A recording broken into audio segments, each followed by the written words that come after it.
Hey, what's up everyone, and welcome to tonight's episode of Resident Roleplay. This is a show where a group of friends and I get together and play homebrewed tabletop RPG set in the world of Resident Evil.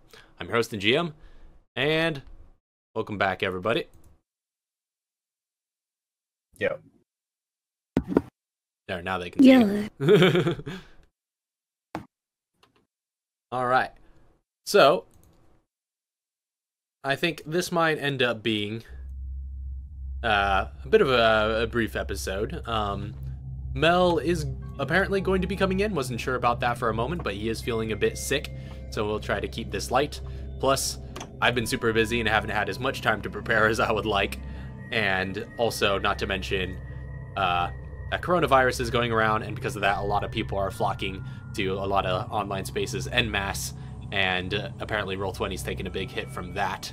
So if we experience technical difficulties tonight, then everybody just start using physical dice. I don't have any physical dice. Ilo, you need to get some physical dice. How did that happen? No. Alright. I'm still a newbie. You've been doing this for like a few years now. No excuses. Oh. Just walk into your local game store and just like purchase a I bag. don't have a local game store. Surely you did. Well, that's your problem. Somewhere. Well, I guess there might be one game store that sells them. I'll have Either to look way. next time. Everybody has Dirty. Amazon at least. Sure. Amazon doesn't ship to Australia most of the time. Really? Wait, is that true? Yeah, at least a lot of the stuff I've looked at. Nah, that sucks. I actually did not know that. But nonetheless, that's the dealio with tonight. So we'll try and keep it light. We're starting a little late anyway. Again, because of my slight unpreparedness, but we'll see how tonight goes. So, without further ado, previously on Resident Roleplay, Mr. G and his partner, Mrs. X, and their companion robot, Enyo, touched down in San Martinez, a city in California from which you deployed on your previous mission. And you found the city in disarray, having been hit by one of the ICBMs that you saw launched from the Manifold ship. Exploring the area, you followed a mysterious figure down underground to what seemed to be some sort of underground Navy base of operations in the sewers. And it seems the Navy base, the camp from which you had deployed, was attacked and many of their men killed, and what remained seemed to have moved down into this underground space for safety, from which they are now operating. But you found that mysterious figure to be a lieutenant with the Navy, one Lieutenant Mark Stanley, and you found that he had transformed into some sort of bioweapon, namely a tyrant. And with that discovery, you found that he still retained his personality, but was among the infected in the initial blast that transformed into a tyrant. And after communicating with the commander, Commander Sylvester Denton, as you know he's called, you discovered a little bit more about the situation and found that a lot of the population was infected, but a lot of the population was not, and a small sliver of the population were transformed into these tyrants, and apparently there is some sort of growing tyrant militia in the inner city. But with that discovery, you communicated with the comms officer, Ensign James Mosley, and after a little bit of conversation with him, you got suspicious with some of his questioning and took him aside for a pretty abrupt and violent interrogation.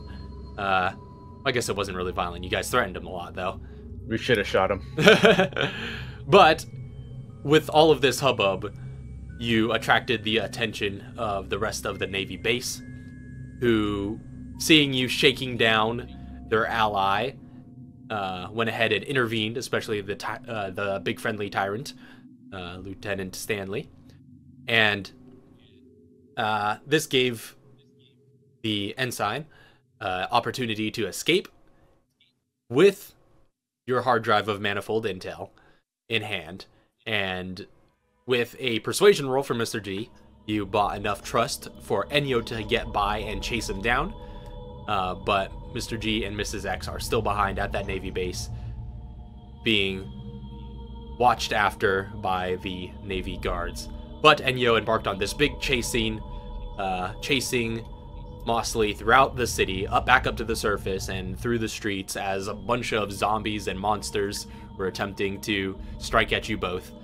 Eventually, you delivered some hits, but were not able to stop him in his run. But ultimately, he did die to the infected and dropped the manifold hard drive at the feet of a tyrant, which you then shoulder checked and took the hard drive out from under before disappearing back underground. So that's where we left off. So, that being said, let me see if I can change the Are you going to back at the barn or returning to the sewers? Well, let's find out.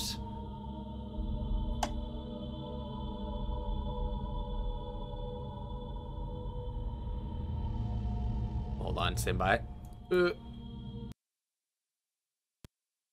Okay, so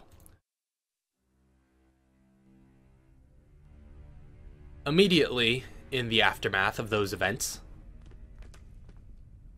Enyo, you drop down the manhole and into the sewer tunnels below with a bit of a splash from the sort of moist waters that are running down below you. Water.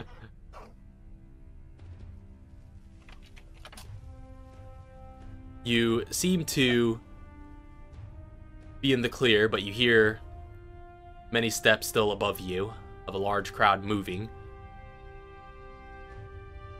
And you see the light coming in from the sort of sunset sky down the manhole. And you know that having chucked the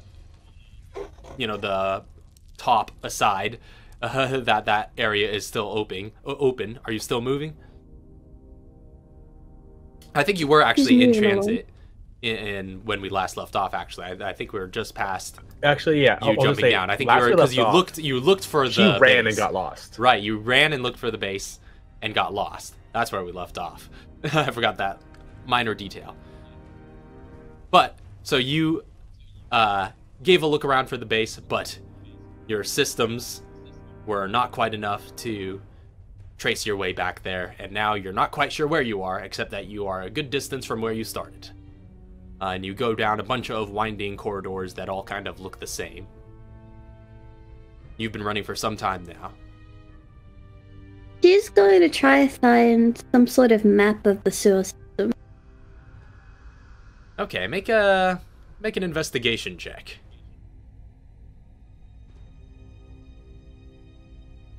And I have so many straight zeros.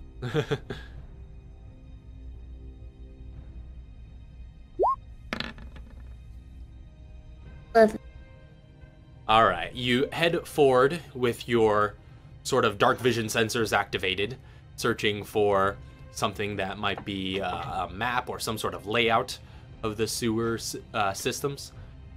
You head forward with your scanning beacon sort of projecting from your eyes, ready to commit something to memory, but you do not find any sort of object along the walls or any sort of offices or utility areas that might diverge from this path.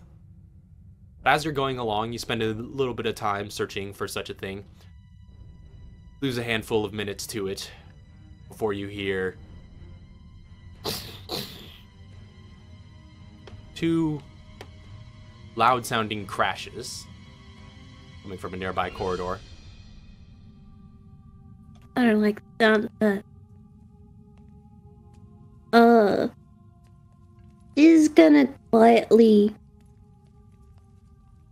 take a look. Quietly, you say. Make a stealth check.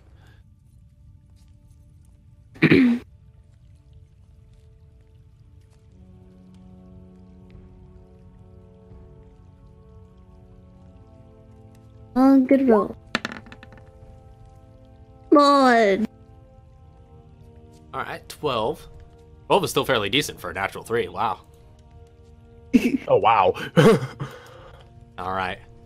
So you zzz, zzz, zzz, and just quietly as you can move along through the corridor, splish, splish, splish, splish, and you get to a corner and peer around it.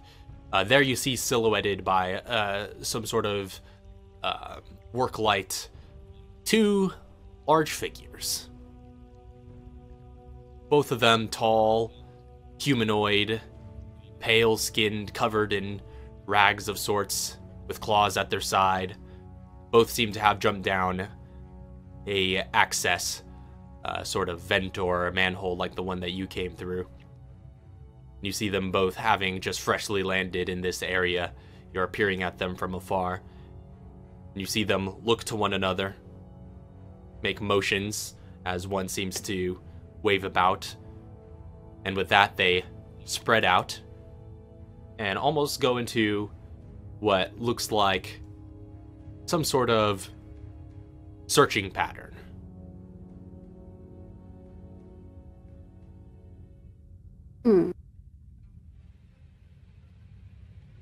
But as the one goes off in one direction and disappears around a corner out of your sight, the other one starts out going right in your direction.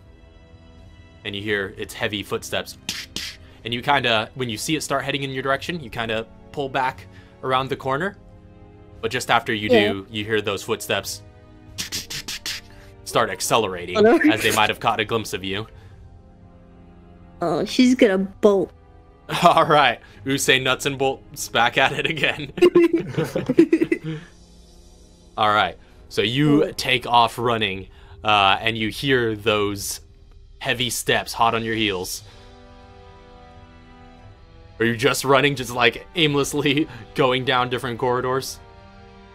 Pretty much. She's just trying to lose him. All right, I'll say make a. Let's see, what sort of check would this be? Ability? Yeah, I'll say this will be another stealth check. As part of that, same sort of skill set.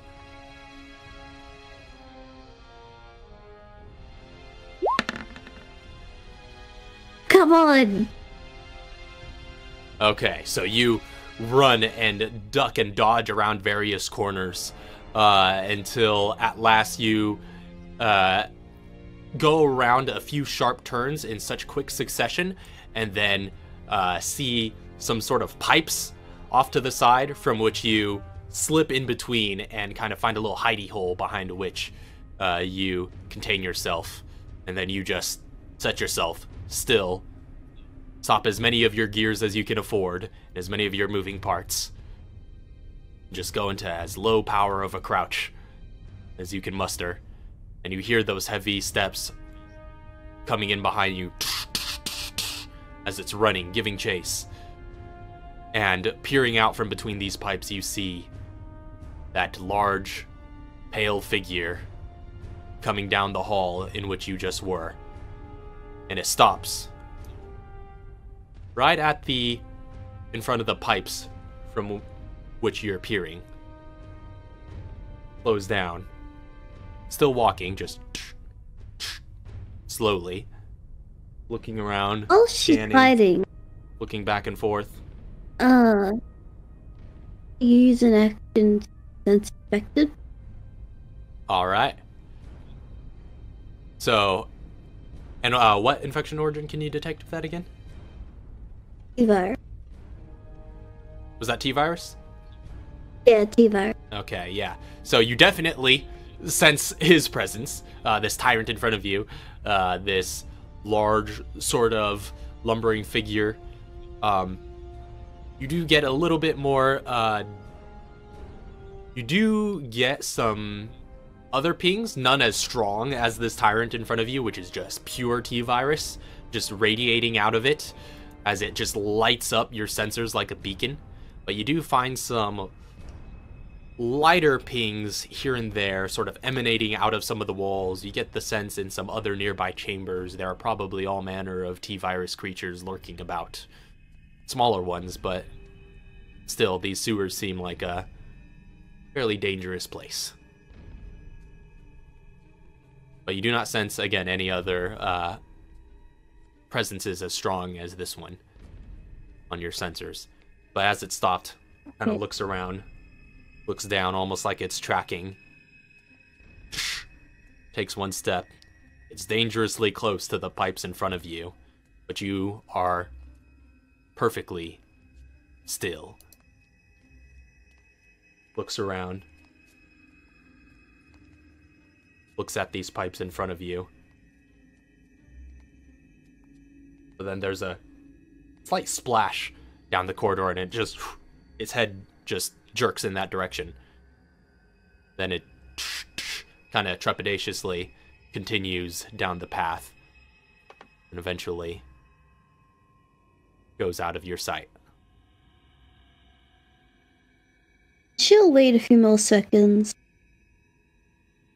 until she can't hear it anymore. All right. You listen for those heavy footsteps and sort of focus on that. Like in Resident Evil 2, that you have to, in the remake, that you have to constantly be listening in for. You listen and listen, and eventually you hear them growing more and more distant, more and more, of an echo down the hall, till eventually they seem to be out of earshot entirely. And then she's gonna look for the nearest. She's gonna look for the nearest manhole. Okay. So you slip out from this little hiding spot. You're, it's basically, it would require a really dexterous person to get out of there, but your dimensions are a bit less flexible than the average human, but you are in supreme control of your body by virtue of your mechanical nature, and so you are pretty easily able to slip in and out of spaces like that.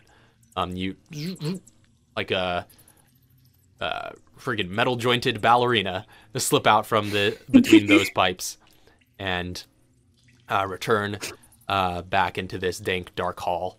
Again, the only reason all of you are able to see where you're going in these spaces is because of your dark vision. There's not a whole lot of illumination aside from a few, work lights or things of that nature, that are planted every once in a while for workers and the like to get through.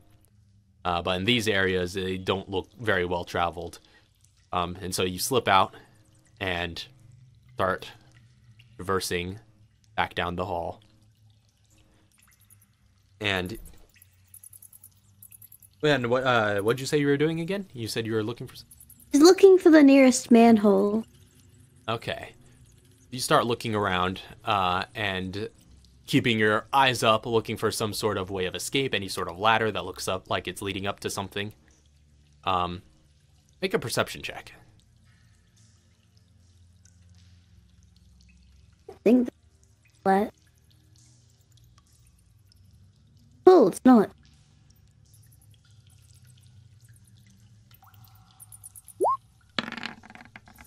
Oh, why? Wow. So, as you're kind of going on, and you go a good long while without seeing anything but little mice and creatures scurrying about the floor. You keep going, you keep searching, keep your eyes up, but do not find anything that looks like a way of escape to the surface. In fact, you don't even notice until it's too late. Oh no. Just like the sound of a racking gun and a voice coming from behind you. What are you? And if you kind of look in that direction, you wouldn't really see anything. Anything but, empty space for the next 60 feet. If that's or for the entire length of your dark vision. And then just darkness from there on out. But you do see coming out of that darkness, as you look down on your chest, just 5 red dot lasers just planted all over you.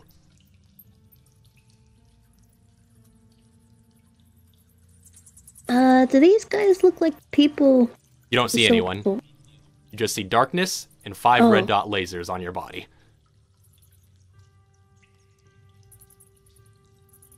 Again, they're out of the She's range gonna- of your dark vision. Did he say who or what? Yeah, the voice said, "What are you?" What are you? Well, I guess that explains something. It seems this thing can talk.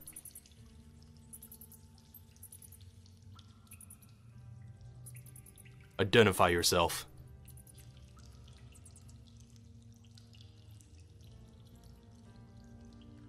My name is Enyo.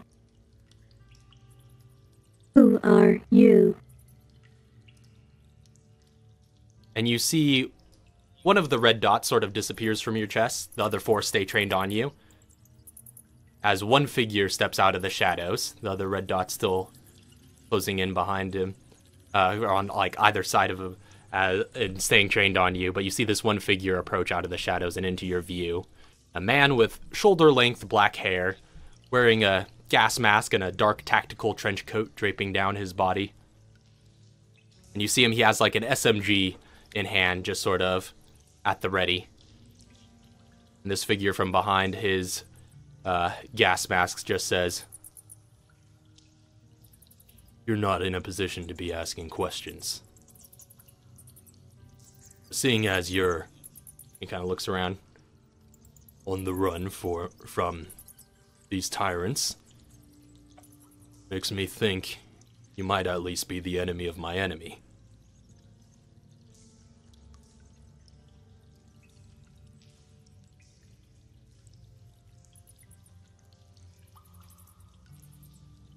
What's the group we met up with before in the sewers? That was the Navy. Yeah, those were that was U.S. Navy, and this guy does not look Navy. He does not look like he's wearing a sort of Navy uniform. Who do you work for? And he just says, "I'm a captain with Red Oracle Solutions."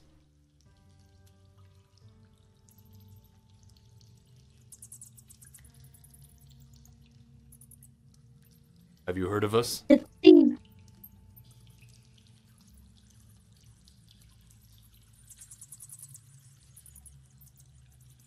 Has it been mentioned to her before? I think you heard them brought up in at least the previous conversation with the Navy commander. Okay. The Navy commander brought up Were that they were that Red Oracle Solutions had been set up in the inner city, an office where they're protecting some civilians that had survived there. Okay. Were they brought up as good guys or bad guys? To the Navy, at least. Yeah, they mentioned that they were corresponding with them and trying to get in touch. They said Red Oracle was basically their eyes and ears in the inner city right now. Okay. Of you. I am with the U.S. Navy. Yeah, I've heard we've been in touch with them over the comms. You are providing support throughout the city, correct? We're just trying to get by. Doing what we can. Understood.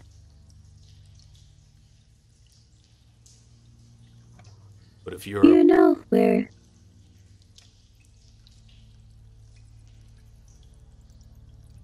Go ahead.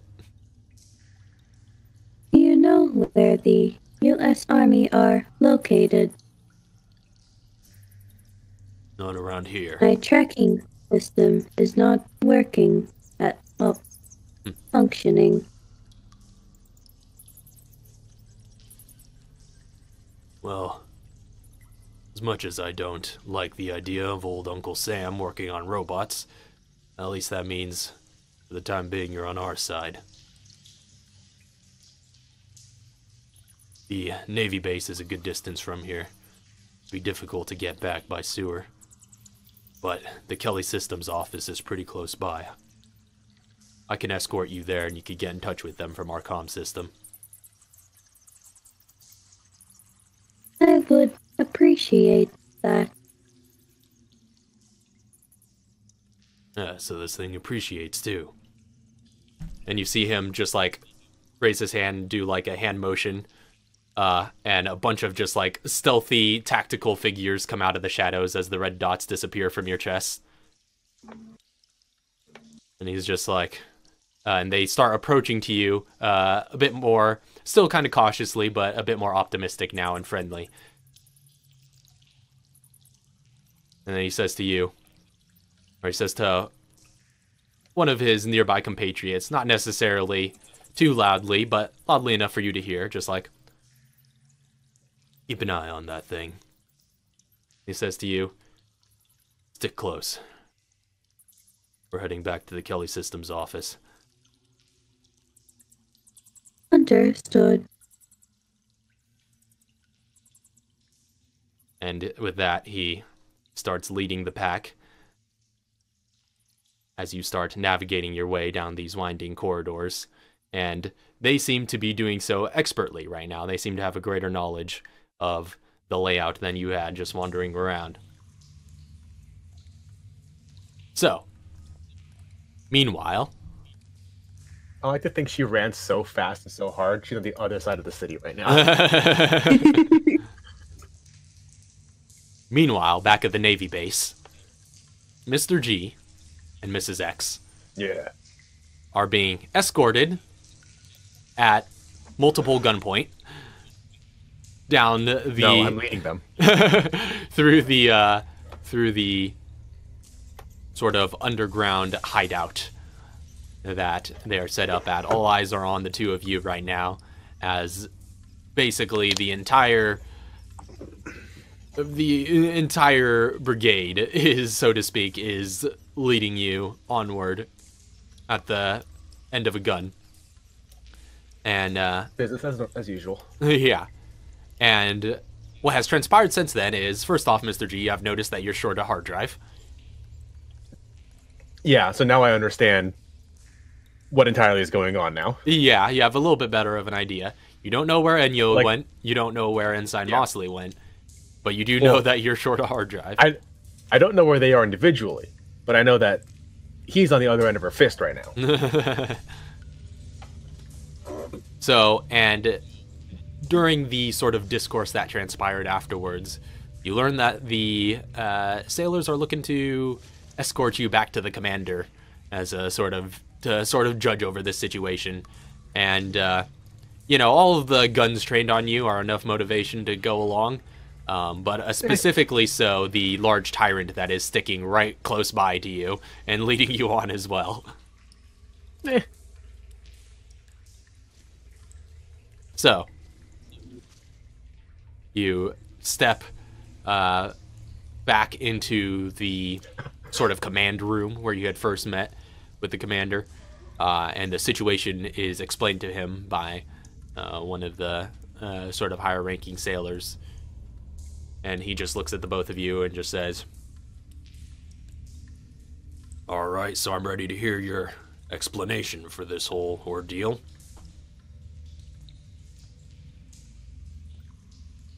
What's that dude's name? Ensign Mosley. James Mosley. And his name was Sly. Just gonna be like, Sly. Can I call you Sly? Sly. So it turns out Ensign Mosley is a traitor. And do you have any evidence of this? We will in a few minutes. Currently, the only evidence I have is that he took my hard drive. And what hard drive is this? The one that he has. It was a hard drive that nobody's supposed to know about. And somehow he knew we were coming here with a hard drive.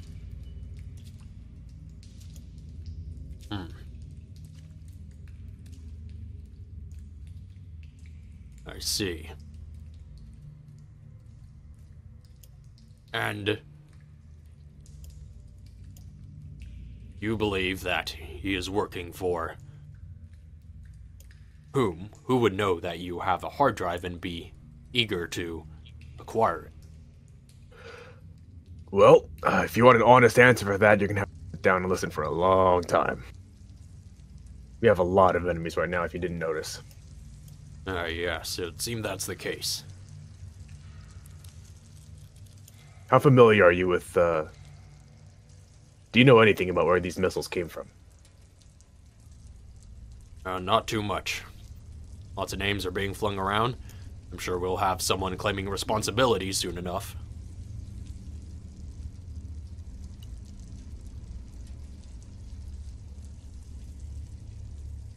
Well,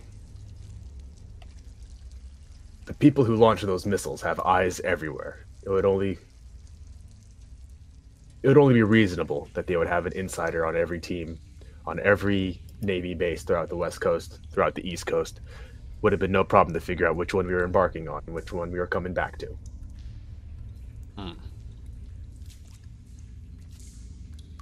There has been some talk over the comms of the 2%ers having correspondence as well outside of this city. No doubt from any one of those other... Do you know how many missiles were launched? From the news we've been getting in, it's my understanding that there have been 3 in total. Do we know where they landed yet? I think it was mentioned in the first meeting. Okay. I'm trying to remember what all Mr. G knows, what all I know, what all he knows that he's told me, and that.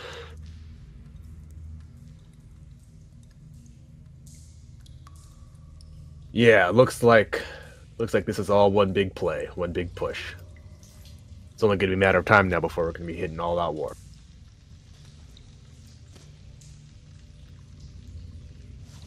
Make a persuasion check.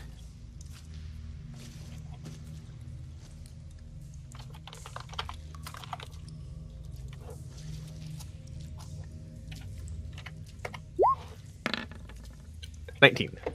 All right, 19. And he says, well, I appreciate your candor. And quite frankly, I'm running short of allies. So I'm going to have to take your word for it in this situation. That one of my men was, in fact, a traitor. What motivations he has, I may not know. But hopefully... That's our job. Your mechanical friend can bring him back in one piece and have him give his explanation of his side of the story. Yeah, let's hope so. But in my experience, Ensign James Mosley has been nothing but an upstanding gentleman. I'm sure he has. The spies are never the ones that you expect them to be. Well, it seems war can't be simple anymore. Well, nonetheless, we're down a comms officer for the moment, so... And he just sort of waves to one of the nearby officers and says, you're on comms for now. Keep an eye on it. He's just like, yes, sir. And he heads back into the other chamber where the machinery that you had seen previously was. Now, just to clarify, what was the message that Mr. G had sent out for the BSAA? Or for Camp Clancy? It was... I should have written that It down, was but... that... I'm trying to remember if we said our names. I'm sure... No, that's what it was. The message... So it wasn't a message that I'm sending. I told them to send a message that they received a signal from the team that left the base to tell the BSAA that they failed the mission and they're not going to be able to make it back. Okay. With the so the intention is that I know this is going to be intercepted, and I want everybody to believe we're dead, and I'm hoping that Chauncey's going to be like, "No, not dead." All right. I'll say, or rather, that's the intention is to make anybody listening to the broadcast be like, because we're not sending it out. They received a message from us, and like, not gonna make it. Okay. Sad, really. I'll say. Normally, this would require a little bit of insight on the part of the receiver, but I'll say make a persuasion check for now to see if you could get that subtlety across well enough. Okay. So I'm persuading the comms officer to make the deception.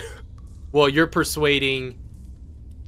You're putting together the message. You've put together the message. Yeah. But this is just your strength of charisma to be able to know Chauncey well enough to understand how to word it in such a way that he'll get that nuance. Oh, I don't care if he gets it or not. Oh, okay. I'm just trying to make it look like we're all dead, and just like kind of like if he says they're not dead, that's fine. Otherwise, we're just gonna show up at his door. Oh, okay. So you're okay, gotcha. I'm risking the team thinking we're dead, in order for the enemy to think we're dead. Mm-hmm. Just because if the team thinks we're dead, that's only the more convincing. Right.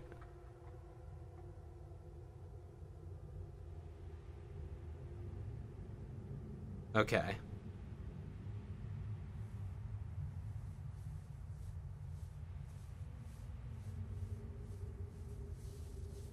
All right, and so the commander assigns that officer to the comms. You still want me to make that persuade roll, or No, it won't be necessary. okay?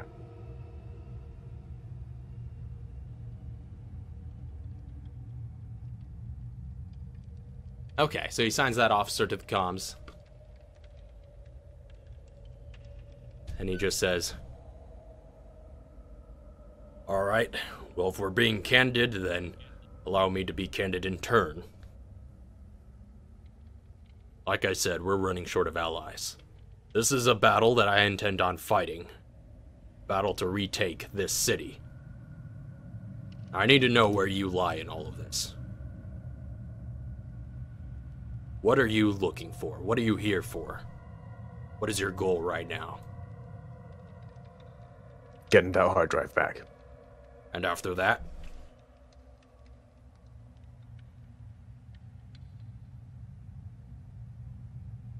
I guess after that, I'm just awaiting orders. I only do one mission at a time, sir. Have you contacted your people? No, and I'm hoping they're gonna think we're dead. Are you supposed to Only receive time I'm gonna- orders if you can't communicate? My higher-ups will know whether I'm dead or not. But I'm hoping that my current team will be smart enough as well. The only safe way to communicate now is face to face. Spoken like a true paranoid spy. That's just a regular spy. Well, you seem like an insightful young lad. You probably see right through that I'm a Navy man. Good old-fashioned military.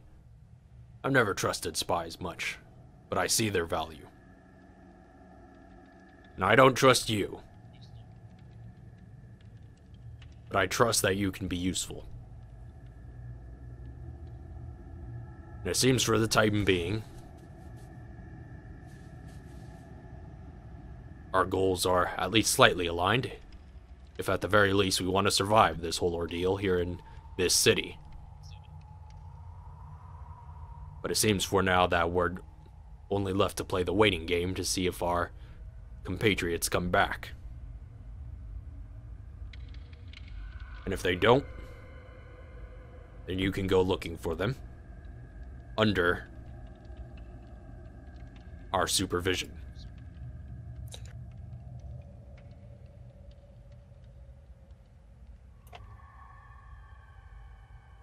And you With all due hear respect, just like as the big tyrant just steps up beside you, like almost like he's volunteering.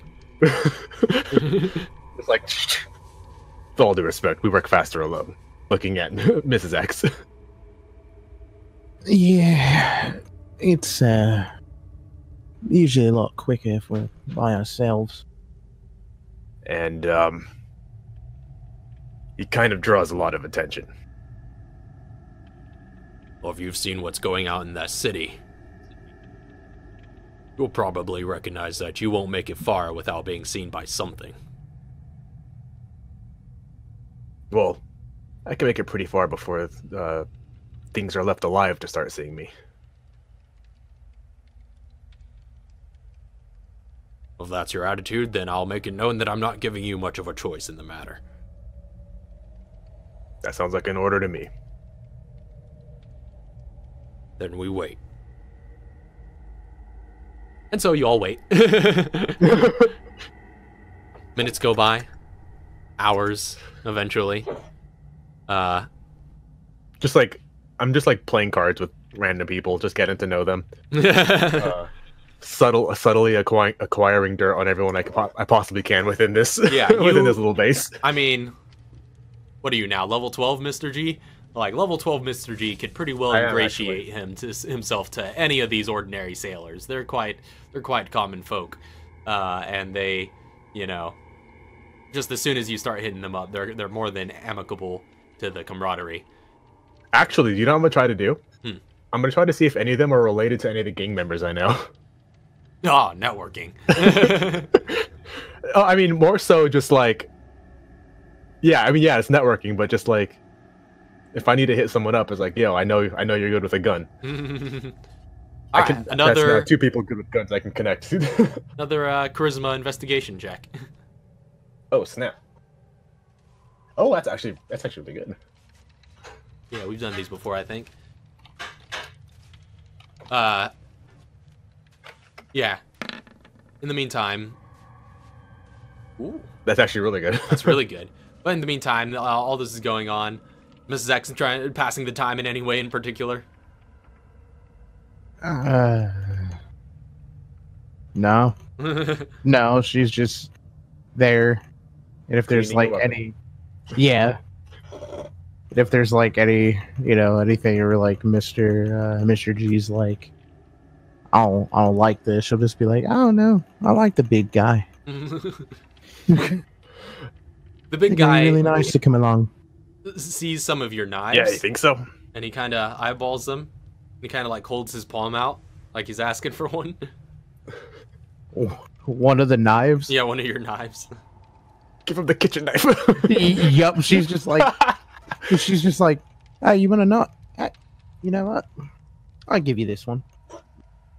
Kitchen knife. And he takes the kitchen knife, kind of eyeballs it a little bit, and takes up his tyrant claw and just starts sharpening it a little bit. It's like, oh, that's cool. Thank you. I like that. And gives it back. It's now a +1. It is a +1. It's still a normal knife, but it's got a new sheen to it. Sharpened by a tyrant, though. You can't use that anymore. He's like, wow, it's gonna be nice killing with this. That is. You're gonna be nice killing with this, actually. Just sheets it. That is dope. I have a sword. Do you hand it with the sword? Man, he just like, you see his head just like that taken aback face, just kind of cocks back a little bit, and just plucks it out of your hand, and just like does a similar sort of thing, just like shh. You see him sharpen. Well, it's a sort of a mutual sharpening. He sharpens the blade a bit and uses the blade to sharpen his claw a bit. Mm-hmm. Just shing, shing, shing, and then hands it back. You know what, Mark? You're all right. You're all right. Meanwhile, 27.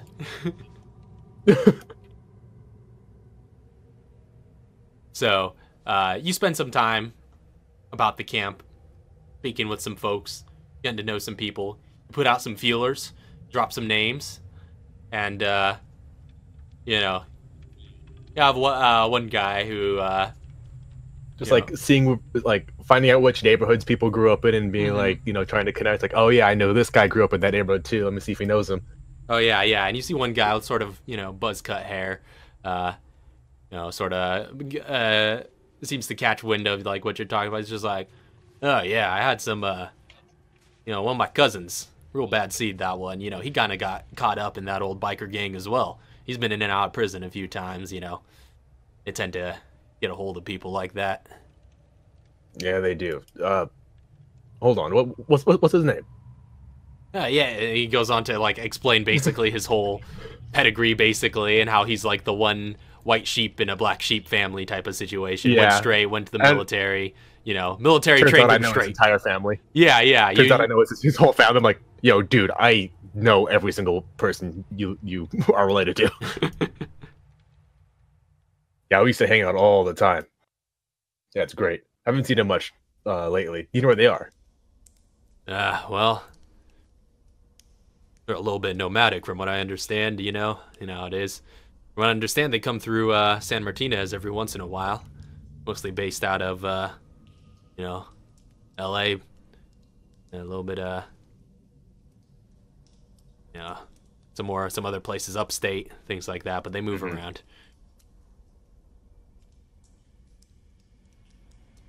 Yeah, I'm hoping they're around here somewhere. I kind of want to get the gang back together. Huh.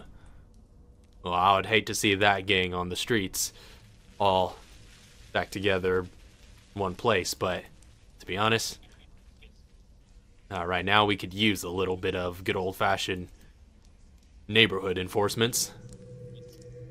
I'm just gonna like give him like a sly nod and just be like, yeah.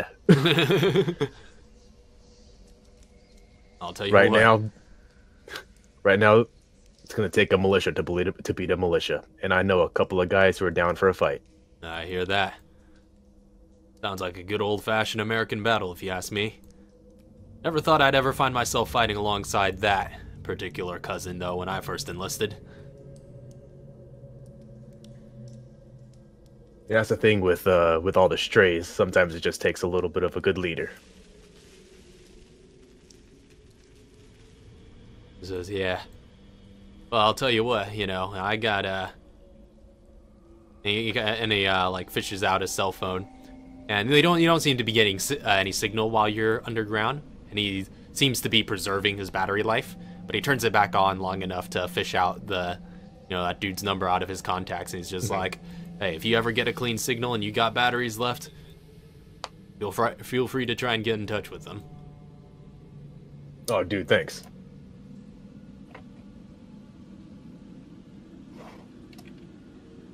That's what your 27 gets you. I got a Navy connection to the Hells Angels.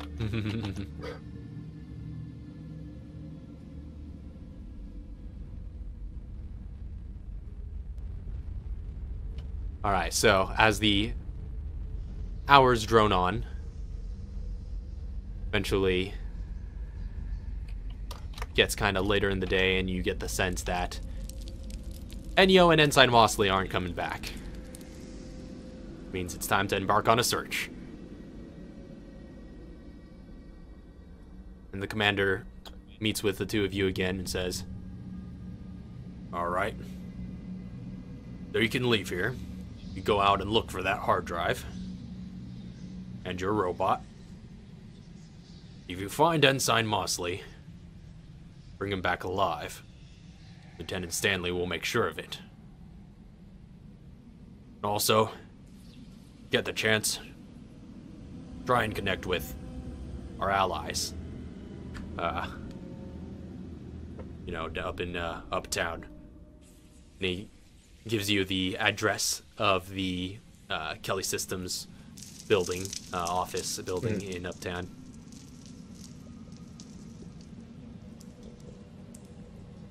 They should, at the very least, you're looking to get around. The Red Oracle mercs up there should have much better intel than we have here. They've got scouts constantly patrolling. They know the lay of the land, and they're trying to distribute news as best they can to all the rest of us.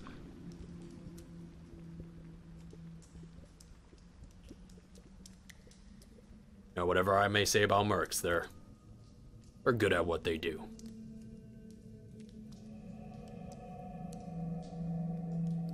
Yep, they wouldn't be getting paid otherwise.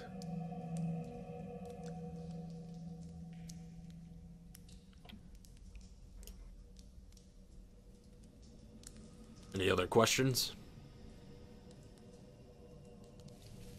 No, it should be good. We'll be heading on out. If you hear anything before we do, hit us up on the radio.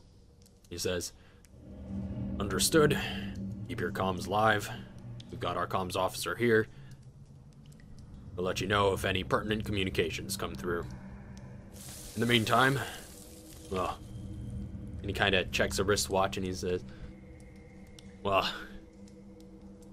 seems, by this hour it ought to be dark outside. You can sleep overnight if you would want to travel during the day. Darkness. Mark, you gonna sleep? Mark just looks around with a kind of neutral face.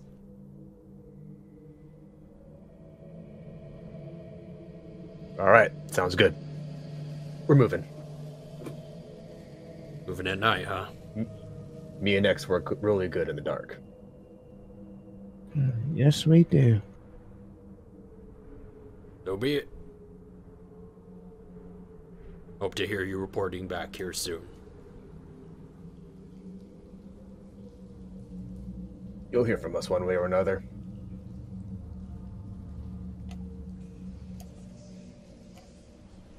Alright, so you heading out?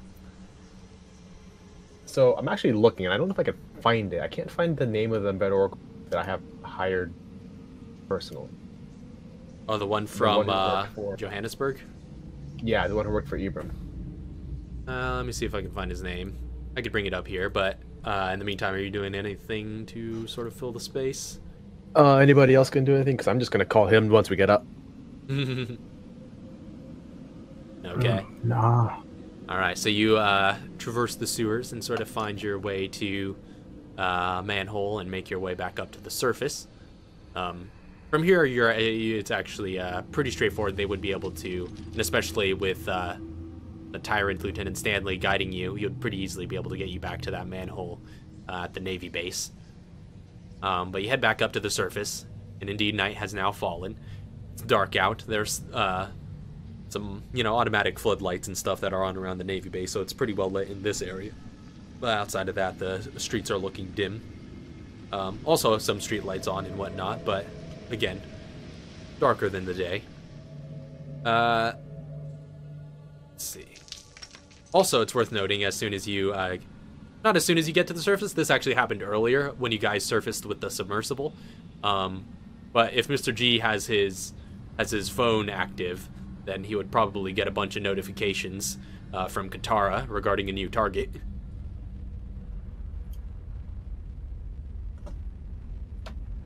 Wait, no. I think we did that before he left, right?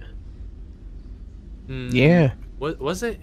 Because that was if you think about when she left to the Philippines, that was before she left to the Philippines was when she would have sent those messages. Yeah. That would have been before I left to the sub.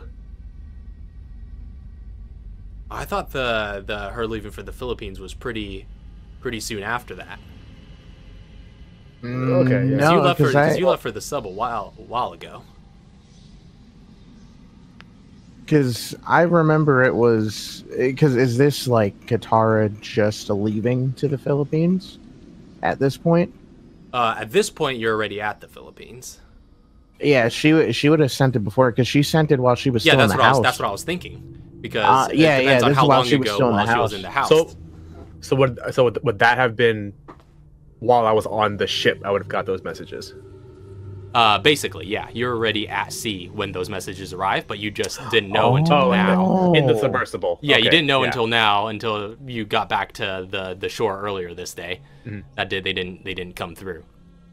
All right, I'll respond to those messages. I think we already had the conversation on. Yeah, Katara's I think you did. But yeah, that basically catches up now. Just like. Oh yeah, got it. And then in a couple hours, I'm just gonna be like, I could have sworn you just told me to kill her. Now you're telling me she's dead. Yep. But until then, I'm gonna actually. Oh, that's perfect. I'm calling my contacts. First, I'm talking to the Red Oracle dude. I don't remember his name. Storm was his name. Storm. That's a really cool name. Why don't I know that? So I'm gonna call the guy Storm. with the big scar running down his temple. Mm-hmm.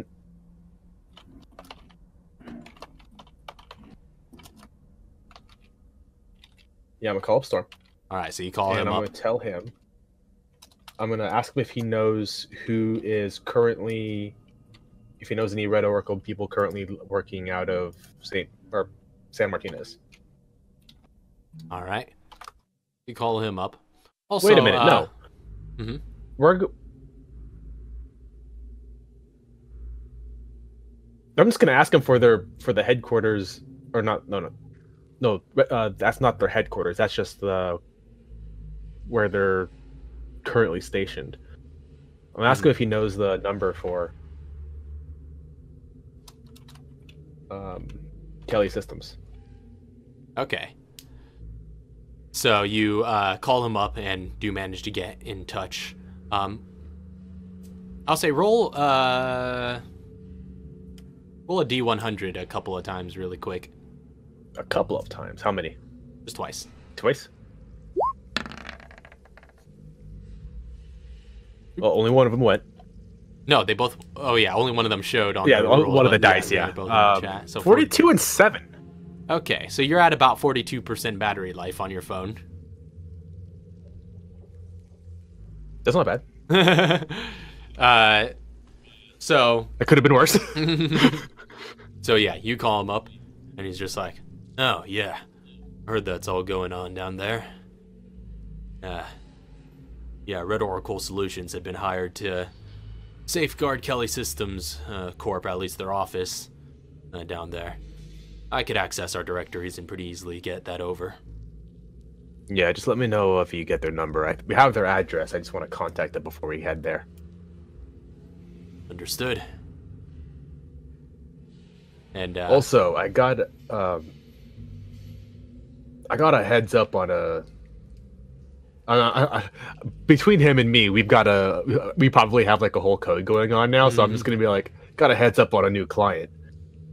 I need you to look into, and I'm gonna give all the information that I got for Ashlea. Okay, gotcha. So he looks in, he's just like, all right, gotcha. And he if I have a heads up on a new client, that means our head's coming off. It's also worth, which is what I just decided right now, because that actually makes sense. Hey, there you go. So you get that across, you end your conversation pretty quickly. We'll say that brings you down to about 40% battery life.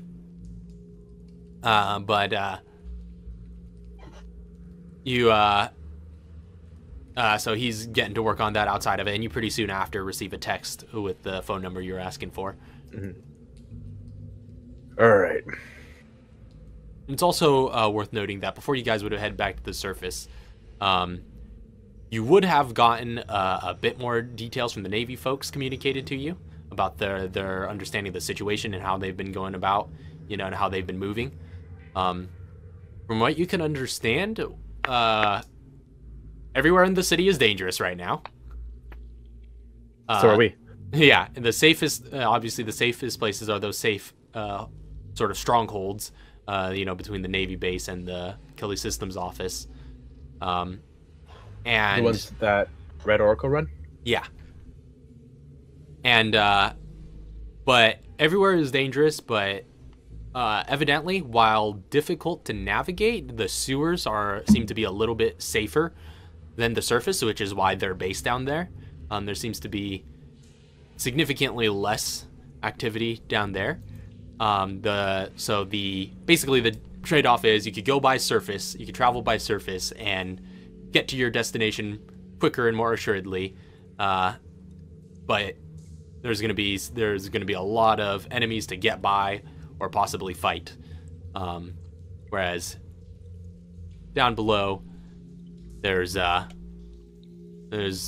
fewer enemies, but you're gonna have to sort of make your way and navigate through that.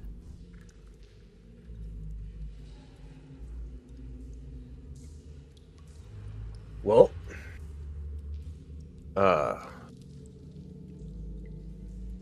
X, which way do you want to head? I mean, I don't see that we're in that much of a rush, right? So we could just stay in the sewers and make our way there. It shouldn't be too bad. I mean, if you want to go to the surface, then we can, but... We might poke our head out every now and then just to get the lay of the land, but it's safer down in the sewers for sure. Kind of want to save my ammunition of a feeling we're going to need it. Right. Be a good idea.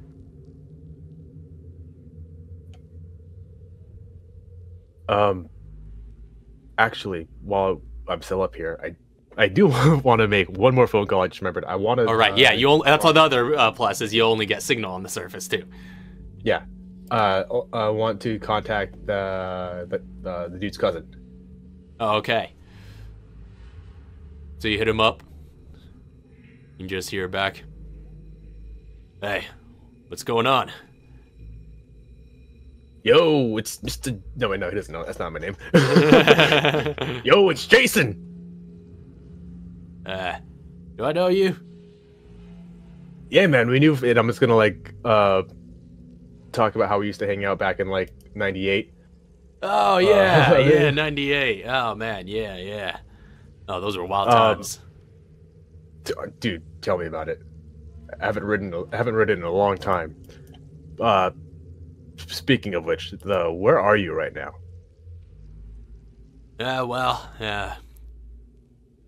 Currently in some stinky dive between,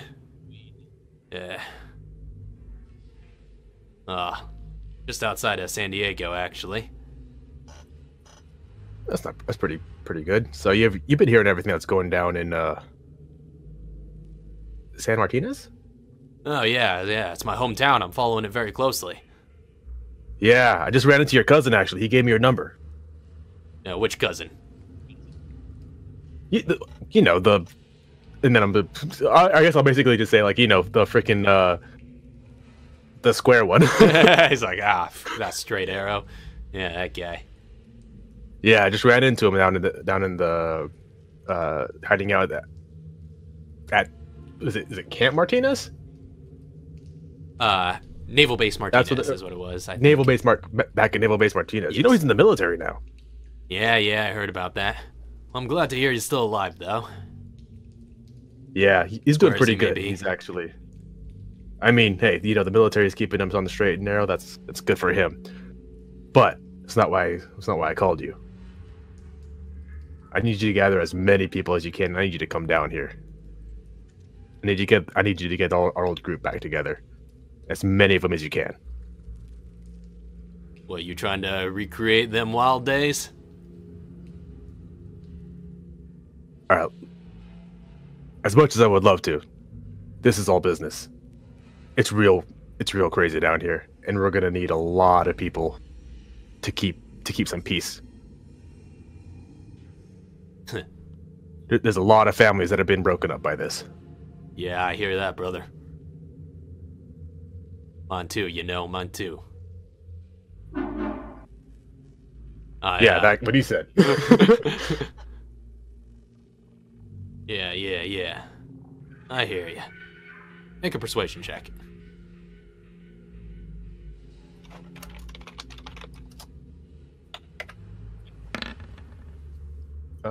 26. 26? Or 16, not 20. 16. He's just like, yeah, well, gotta admit, the idea of reliving the glory days, keeping the peace on the streets like we used to, with a bunch of zombies, this sound like a bit of a fun ride.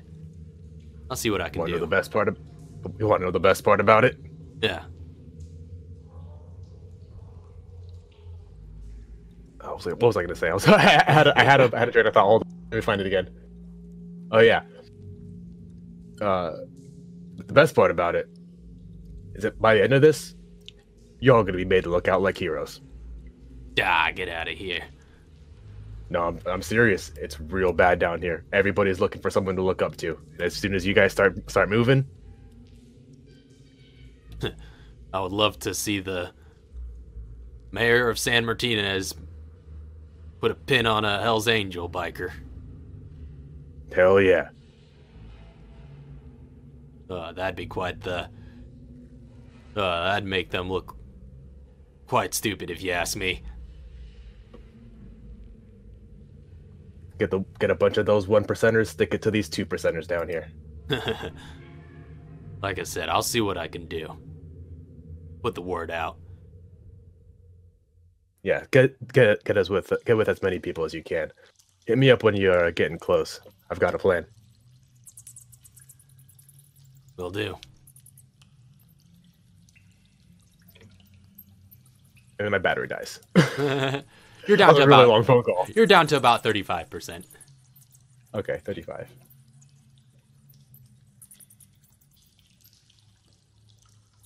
this point, the lieutenant is basically keeping watch while this is going on. You're having these conversations, just looking around, standing sentry guard. All right, so sewers. All right. Before you head back into the sewers, you do receive another inbound call. Block number. I'm about to head down. I'm like, God damn it. Block number? Block number. Which is usually indicative of CIA to you. I'm just... Look over at X, I'm just like, we're dead, right? Right. We're dead. We're dead.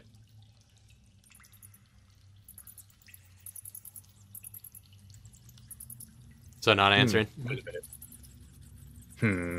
Oh, man. If we really were dead, though. I wouldn't have a phone. Not gonna do it, though. They're gonna get those outbound calls and be like, "Excuse me."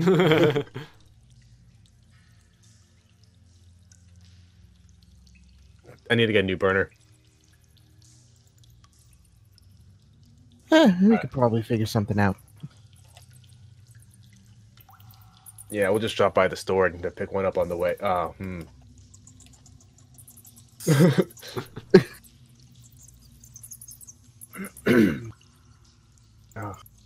For now, we're dead. Understood.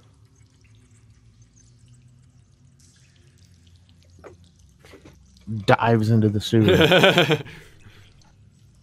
Just that was fun.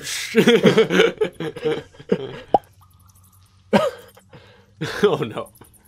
So you're heading back into the sewers then? Mm-hmm. Alright, moving out. A much louder sploosh follows you as the tyrant heads back down as well and recovers the manhole. And leads you all.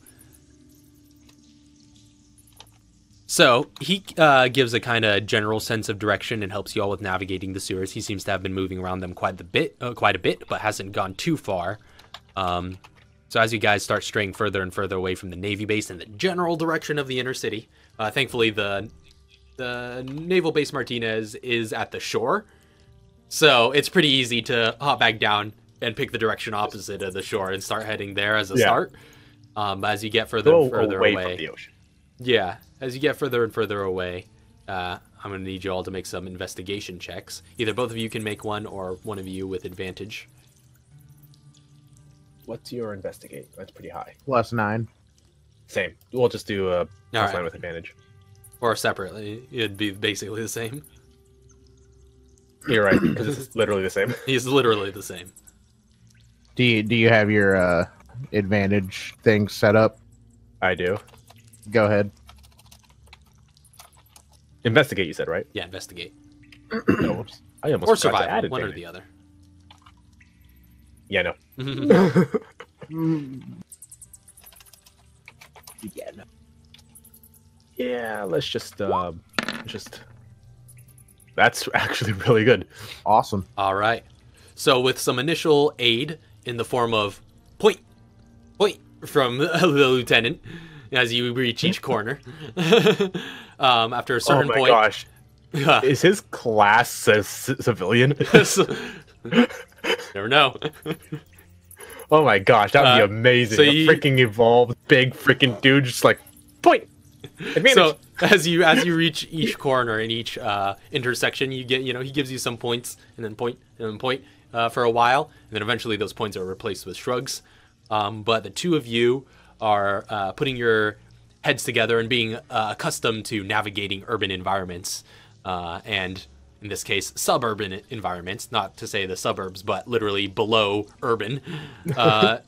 You see some telltale signs of basically nearby utility or things that, city employees would use to navigate, and you find your way into some of those locations, find a map, photograph it with your spy tools, and then use that to get an even better sort of navigation to your destination.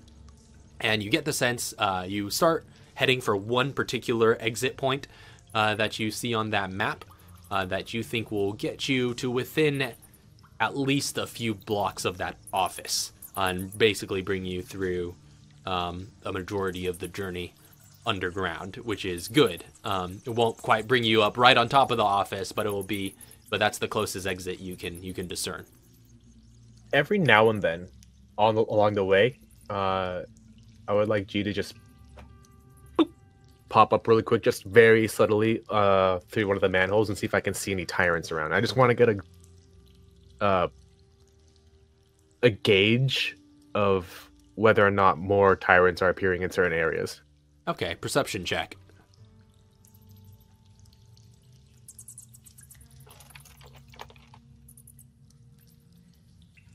What is perception? Okay. 14. All right. Freaking agents. So, agents with way too many it's ridiculous. Way too many proficiencies. I think half of all my skills are proficient. So what was the name of those things on submarines that you look through? A little periscope? Yeah, a little periscope type thing. You're basically one of those. Your head just pops the sewer plate open every once in a while. I mean, what we could even do is we could just have Mark just lift it with his big hand, and then just have like a little actual periscope. That's true. You use your optic cable and just slip it up and use it as a periscope as he just puts one nail up and just pushes it up. So yeah, you slide that and take a look around every few blocks.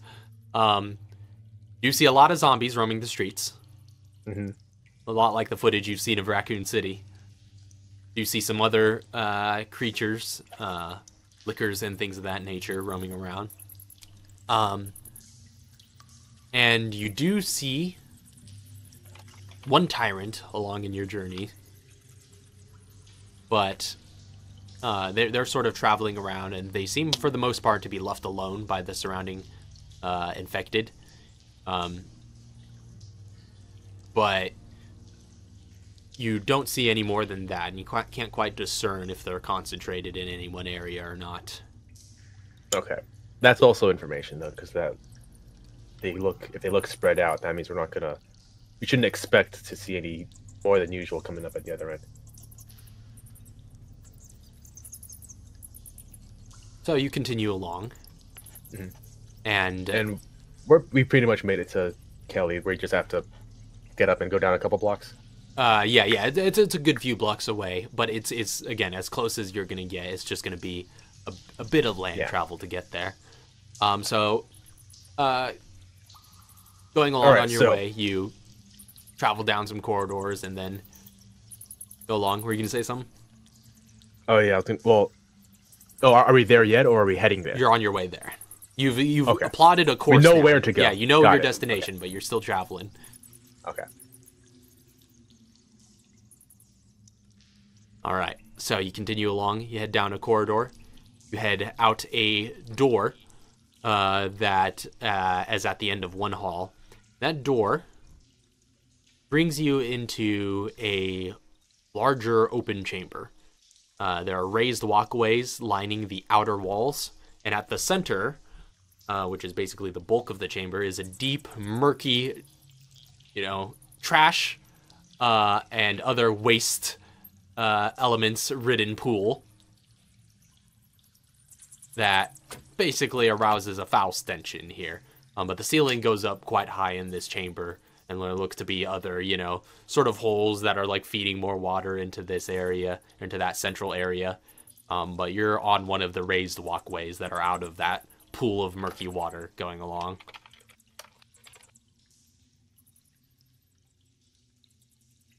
Okay, so there's a walkway that goes through?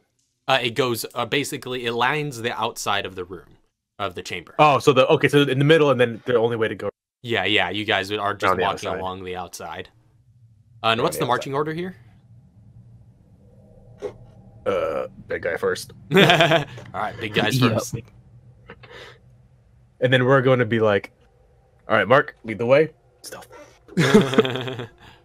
All right. So this room's pretty open. I mean, there are handrails on the walkways, but there's not really anything in particular to hide behind. But you're moving along behind him. Other than him. Yeah, other than him, basically, yeah.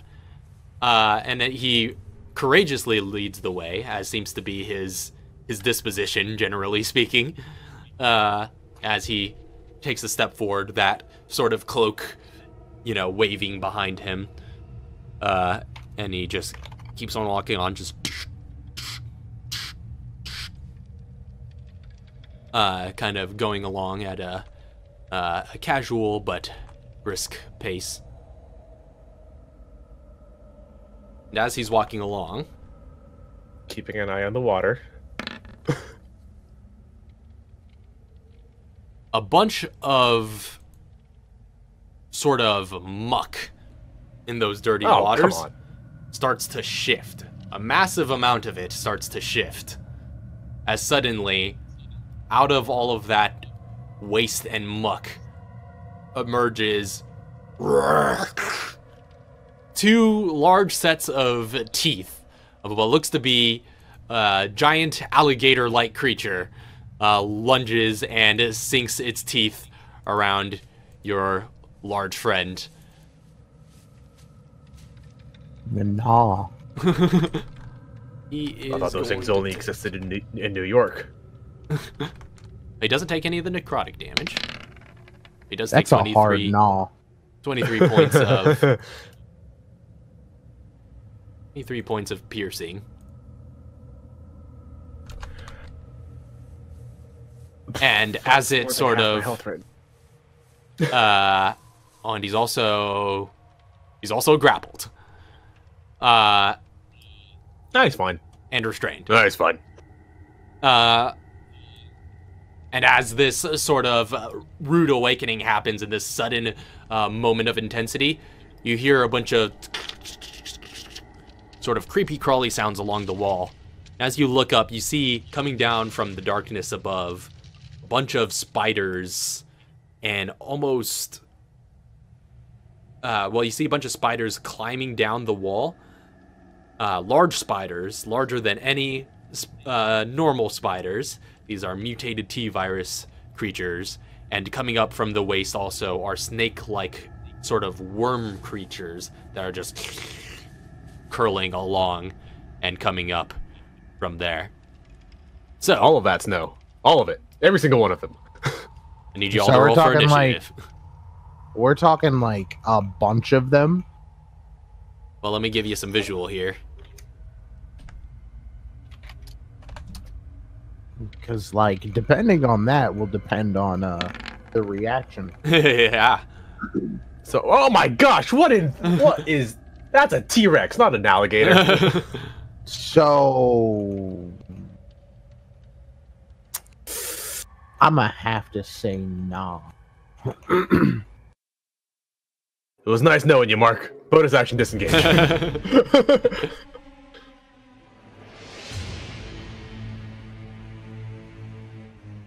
Okay. Oh, oh wait, no, we're good. I was gonna say, Raph, at some point you might have to. Oh wait, no, it doesn't save that kind of data on my tokens because I have temporary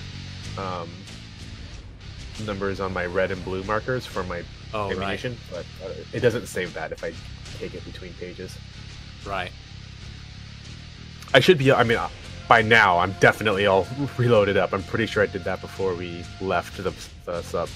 Oh yeah.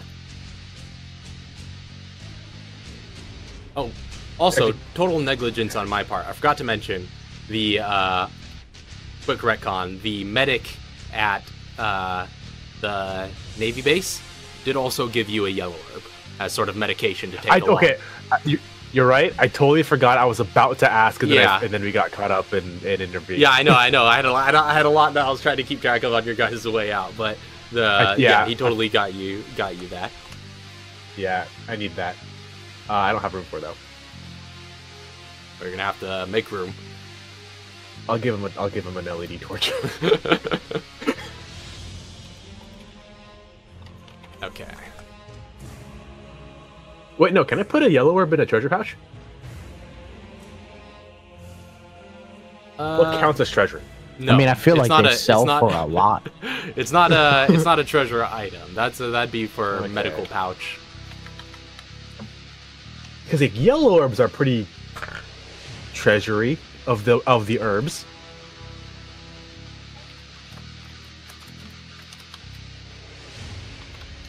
Okay.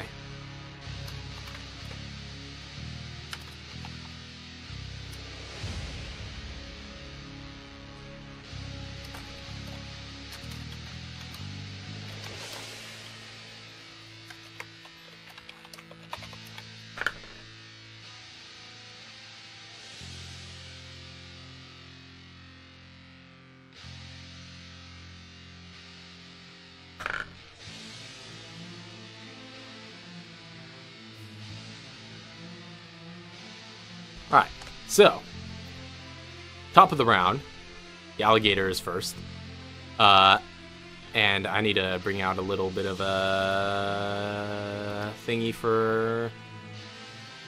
Did you already write down our initiatives? Big Navy friend. Oh yeah, let me get your guys' initiative as I'm getting this mini. Hold on, where is he? There he is. There he is. And he's grappled. Alright, so, initiatives. That is a big size difference. And he's large. Yeah. G10. Which I think is also a firearm. X is 7. Aw, Yeah, we're doing pretty good. not gonna give it to you. Nah. Alright, so let's see, top of the round is the giant alligator, which is, let's see, going to drag him a little further back into these mucky waters as it comes up and just recedes back in. Can't make another bite attack, but it's just going to stand by for now. That's going to be its turn. Next up is Mr. G and Stanley. Oh, wow. Kind of get to go at the same time here. Those are some really low initiatives. Yeah. Well, actually, at the end of its turn, Stanley is going to use one of his legendary actions to just try and claw at it. We have a legendary creature on our team. That is a 13, which actually hits it. So, but what's Mr. G up to while he's taking his legendary action? I have a question. What's the radius on a flash grenade? I believe it's 10 foot. Throwing a flash grenade right here. All right. Oh, yeah. 10 points of damage to the gator. And you're throwing a flash grenade in the middle of all that. So I have a flash grenade, by the way. Where did that come from? Yeah, it is a, yep, it's a 10-foot radius. Okay, yeah. So I was looking at the journal. All of these. And it seems to have the image flash grenades stat block that this has been broken. Oh, really? Broken leak. Yeah. Oh, no. For all my grenades, actually. I had broken leaks for all the grenades. Flash. Okay, we'll have to fix that. But yeah, it's a compendium, though. I know what it does. I just Yeah, didn't yeah. know the All right. 24 flash, I believe, too, right? What's up? 24 flash. 2d4. 2d4 flash plus a bunch of con saves. I think it could get halved, though. I don't know. Yeah, It's it's 2d4 on save on a 2d4. Is it 2d4 plus 4? It's, So con saves, spiders. so it's a con save.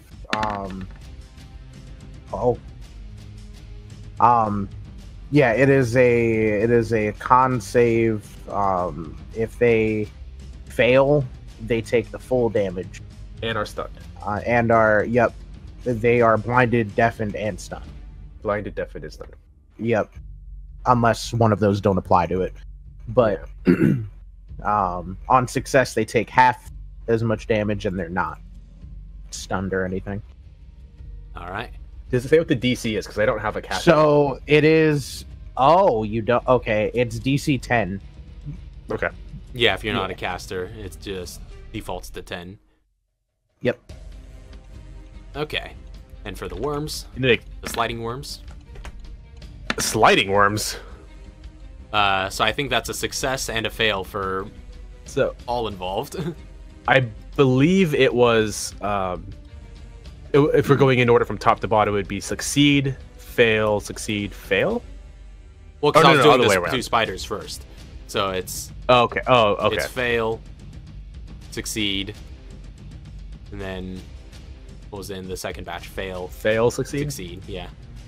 So the Okay, 2 at the so top still fair. have been stunned. The two farthest away from us. Yeah. So roll some damage. Let me look at something really quick. Is it? As you pull the pin and throw it, and it just detonates into blinding light above the waters. And Can I assassinate with a hand grenade?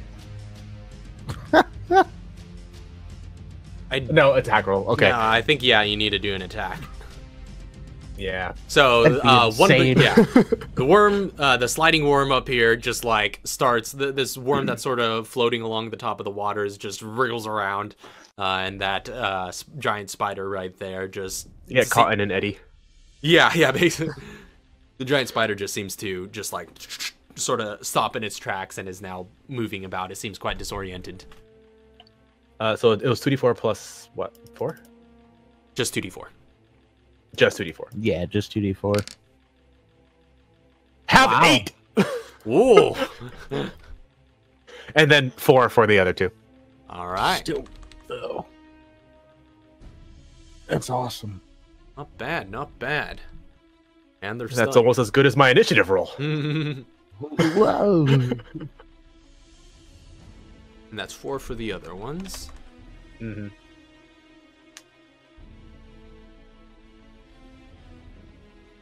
All right. So that's your action to chuck that grenade. And then I'm just gonna go there. All right. Hiding back in there. Bonus action hide. Oh, there you go. Stealth check.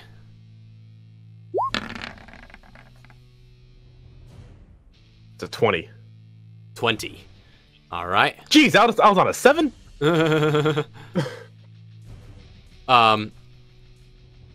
All right, and as this is going on, and you throw that flash and then retreat backwards, Lieutenant Stanley is going to use his full round of multi-attack. Oh, trying to. Which actually, the gator had to make a save a second ago. That's true. Actually, he was technically restrained, so that last attack would have been advantage. Let me see if it or disadvantage. Let me see if it still hits. Yeah, still hits. Yeah. And the gator needs to strength save, which is succeeds, so still holding on. But multi-attack from the tyrant with disadvantage. Question. 26 Really quick. and 18. It hits. Yeah. Only because he did it to us. I normally wouldn't. But do they? How does this frightening presence work? Is that an action? He can use it. He can use it. Okay, hold It's on. gonna I'll be be a right back, lot. guys. All right. Mm-hmm. It's just gonna be a lot of dice rolls, was why I was avoiding bringing it up. I was wondering because I was like, yeah. All right, I'll do some dice rolls. Well, you could do it by group. It's kind of big groups, but Yeah. just make it faster. Yeah, that's what I've done before, but I'm just gonna skip it for now. Okay. They all fail then. Yeah. So. No. Okay, so where was I? I had a huge train of thought that I'm trying to get through. Attack. Multi-attack. So he hit, and he just did some Another damage. So it needs to save. So 14 succeeds. Another attack.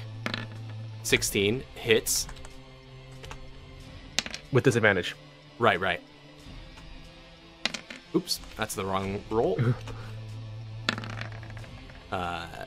Still hits. And so the first roll was 12.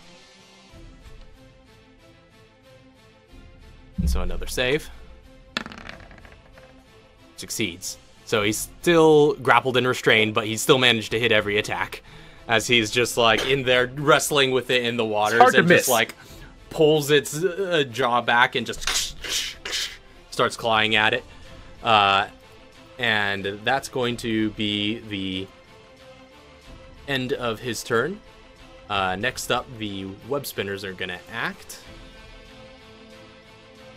This one is... Oh man, there's more up there. I've returned. Welcome back. So they're just crawling back down to the crawling down the walls and along them and moving in on you. That one's dashing. Are those on the corners or like on the edges? Are those on? Huh? These ones, are they like on the walls? Yeah, basically. They're all kind of climbing along the walls and whatnot. Well, I guess that was the only one that was really nearby a wall. Well, besides this one here. Yeah. This one is actually going to climb up onto this platform and start moving along as well.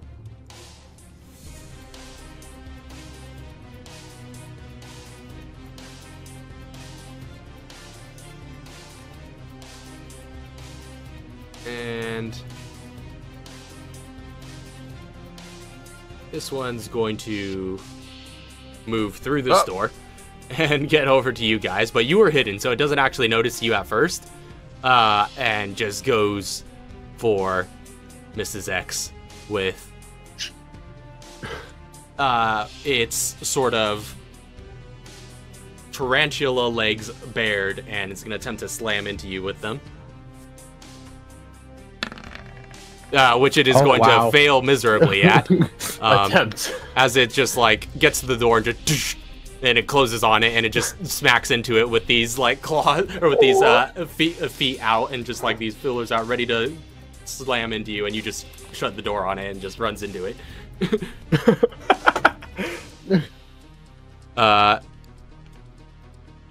And this guy wants to get in on the action too, though. But he could only get so far because of the last guy's crit fail.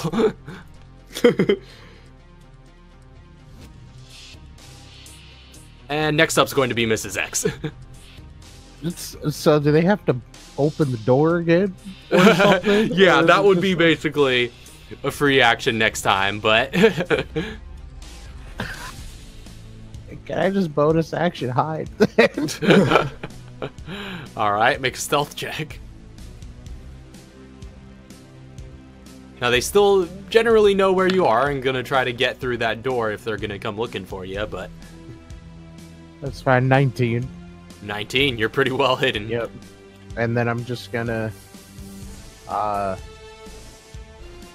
wow, only one behind. Hey, so I'm just gonna hold my action. So like when I'm gonna hold my action, so it's like when they come through, if they happen to notice me, and just kind of look over and they're like, "Ha, there you are." She's gonna be like, "No." So you're just holding your action for anything that come through the door, basically. You're holding the door. Yeah, essentially, because I feel like they're gonna notice us when they come through. Yeah. Yep. All right. Can you move down one? Can I move down one? Yeah. There you go. Thank you. No problem. So next up is going to be the sliding worms, which are going to slither along up to about here. And I missed how much movement they have. actually, there is. I'm gonna get EA4. That's a door. Yeah. And sort of slither, and they can't actually move through their spaces because there is enough size difference, and also that. But there is a big enough size. They are tiny. Oh, that's a swarm. There is a swarm, but I'm using it to represent one. Each of these are one worm that's slithering around. There's only so picture of that's sliding just one worms tiny worm. Yeah, basically. Each of these are one tiny worm. Well, rather kind of fairly scared. large worm, but Yeah. tiny compared to Bigger these than, other like, your average monsters you're fighting. I'm very curious if what these these guys tiny things are gonna. Yeah. I'm very curious if these guys are going to pop back up in the remake that's coming out in a month. I don't even know anything about these worms. I've never seen these before. So, yeah, there's still nothing they could do though, because they're not necessarily big enough to get through the gaps in the door, even though they are quite small, or not quite small enough, rather. But so yeah, they're just going to get stopped up there. Back up to the top of the round. Brings us to the gator, which in the middle of all of this thrashing and wrestling that's going on in the mud pit, it is actually going to let go of Stanley and just like sort of drop him into the waters before attempting to bite at him again. Which is gonna hit. Is he getting death rolled? He is basically getting death rolled. Ooh, this is +6. So it's 24, another 24 points of damage to him. Yeah, that would have killed me. As he's just like... And yeah, there's just all sorts of splashing and rolling and tumbling going on in this, at the center of this pit. At the... end of its turn, it's gonna just like keep him there, keep wrestling with him. But at the end of its turn, it's actually a new round. He forgot to use more of these last time, but he's gonna use one of his legendary actions to attempt to again stab at it again with his claws, which he is still restrained, so he still mega hits and deals 10 points of damage of the slashing variety, and it needs to make another save, which it succeeds. I just realized they're both immune to each other's necrotic damage. It's true. Actually, the tyrant doesn't deal any necrotic damage. Oh, really? Okay, I thought it was only rolling the one because I was like, oh yeah, shouldn't it be rolling like a D4 necrotic or something? So that's gonna be the end of the Gator's turn in that legendary action. Next up is Mr. G and Stanley. Kick the door open, and then I'm gonna fire a shot in that direction. All right, so you take cover by the side of the door and just one of those breaching maneuvers, just side, kick and just like fling it open and then just and back. There you go. Make your attack with advantage because you're actually attacking from hidden right now. And also, I guess that's not for advantage, but yeah, the ally will get you sneak attack, but you are but I already technically get at sneak advantage. for the Yep.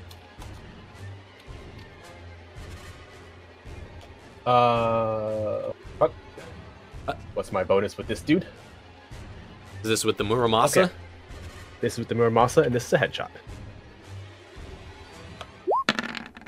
It's a headshot! Oh! Wow, the two ends of the spectrum. Wow, yeah. 20 and a 1. All right, hold on. I gotta do some math. This is gonna be a headshot. Actually, no, I don't. I don't have to do any math. It's all done for me. Auto math.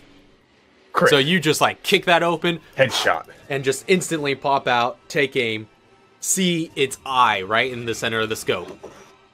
In the midst of all of this just garbage and defecation and just like seaweed draped over it, it is... Ugh. You do see what resembles a yellow alligator eye peeking out from under, and you set your sights on that and fire. I see you. I should have spotted you before I fired, but it's okay.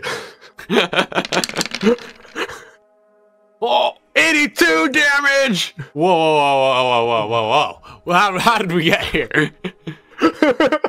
Freaking assassin run! So that alligator is just... Good night. Yeah, that's on the level. I think that's a real number. That's All a right, real 82 freaking number. points of piercing damage to it. As you just take that shot and just that entire eye just splatters, and it lets out a roar, a thunderous roar that echoes throughout this cavern in pain as it utterly fails. It's a saving throw to 41. Yeah, DC 41. It basically had a nat 20 that in order to succeed. Utterly fails its save to maintain the grapple. And Stanley is dropped into the waters and splashes about and rights himself and brandishes his claw before going to town without disadvantage. Your move, buddy. You're that poor crocodile. Yeah, that thing. Hits and hits. Which is going to be 20 points of damage. And he is... actually, he is going to use his frightful presence on this particular creature. I don't feel like rolling for everybody else. Because it's lazy GM night. But this one he's focusing on. But it saves. It is terrified by this whole display, but it is not quite enough to get it to fear this humanoid lunch in front of it. Which is going to provide quite a bit more meat than its usual target. But that's going to be the end of his turn. Since it's still technically our turns. It's still alive, right? Yeah. But at the end of your How turn, bad you is could it take a legendary action. Oh. How bad is he looking, though? It's looking super The rough. Croco.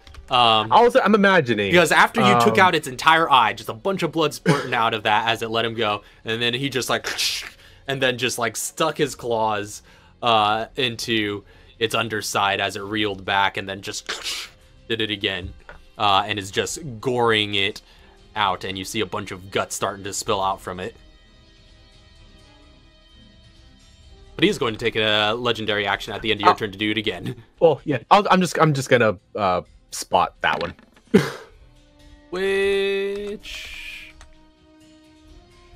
just hits. I'm gonna spot. Well, actually, that one.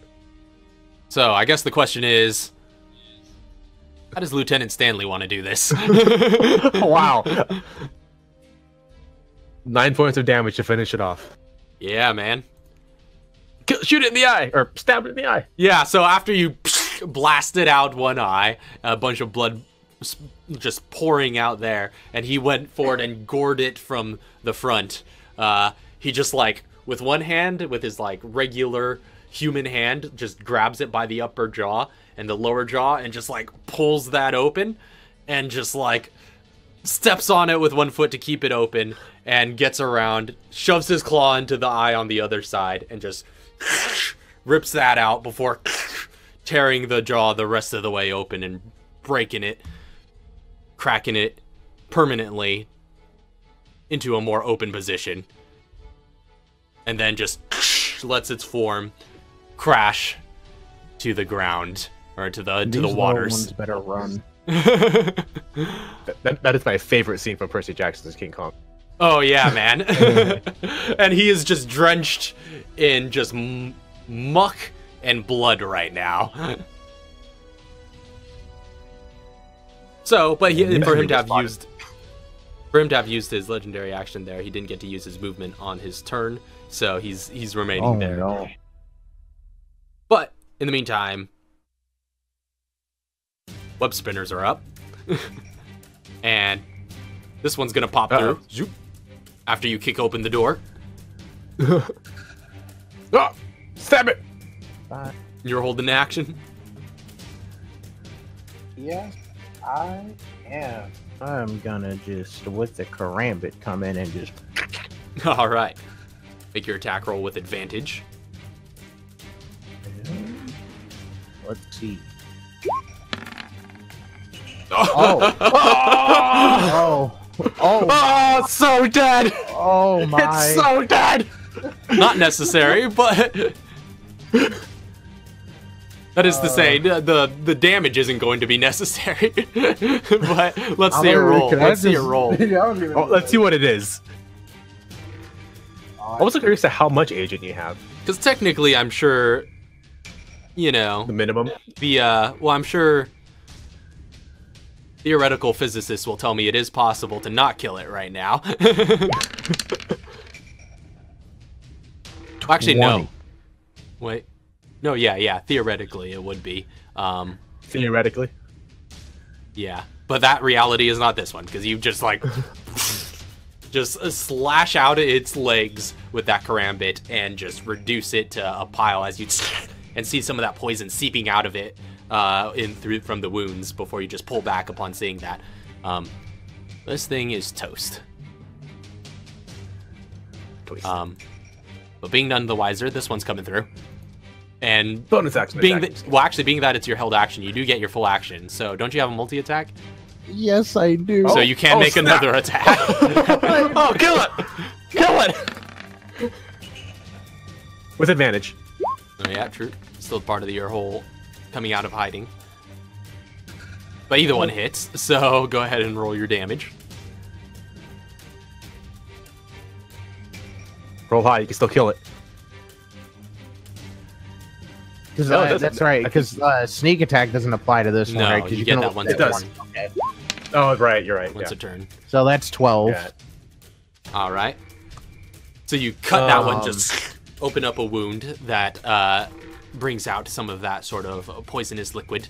But it is. Can I conserve combat? Technically, that's a bonus action. You can't hold a bonus action. So, not necessarily. As it comes forward with its legs bared. After taking that stab, it is going to 22 you. Does that hit me? I'm going to say no. And, yeah, it does. I'm going to say no, but it does. You take 4 points of bludgeoning damage as it slams into you and presses you against the wall. No, you know what? No, I'm not going to. Do I want to use this? Do I want to use this? Actually, no, technically you can't, because I think it takes your reaction to use a held action.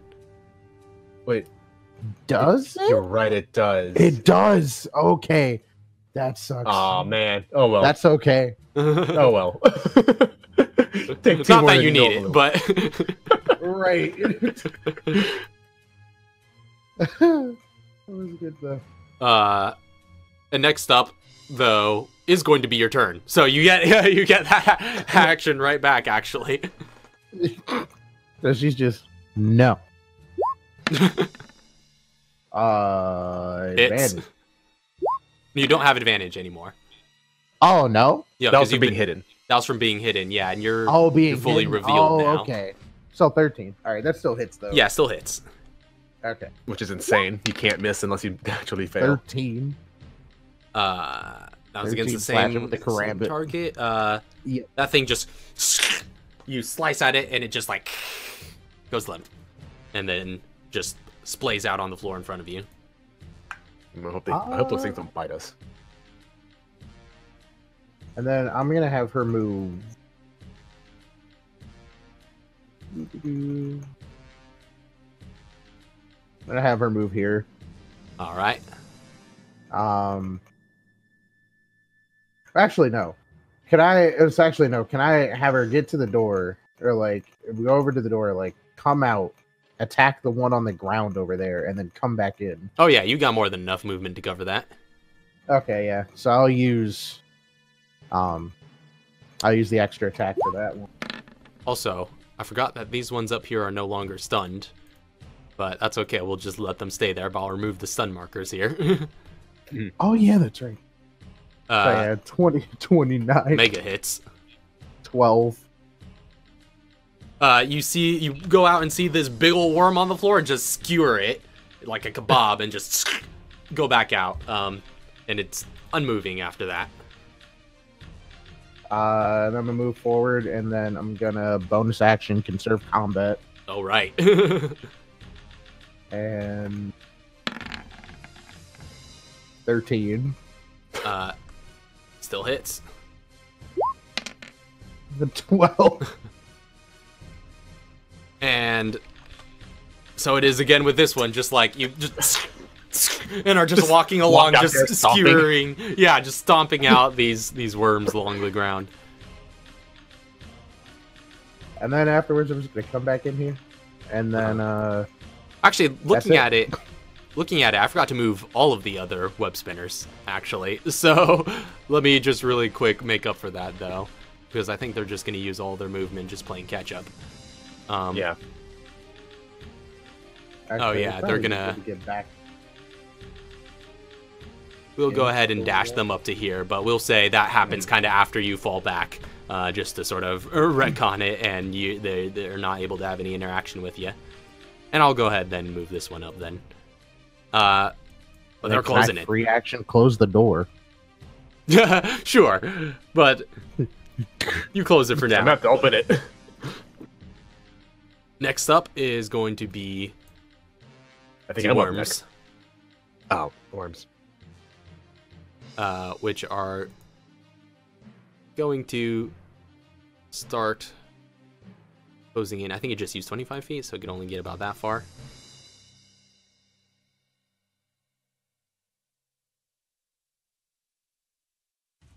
I'm going to start closing in and holding some actions there. Back up to the top of the round would bring us back to Mr. G and Stanley. All right. What's Mr. G doing? You don't see Stanley right now, so I can't update you on what he's doing. I have okay,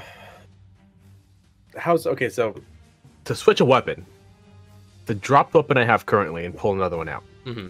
You could do that with a free action.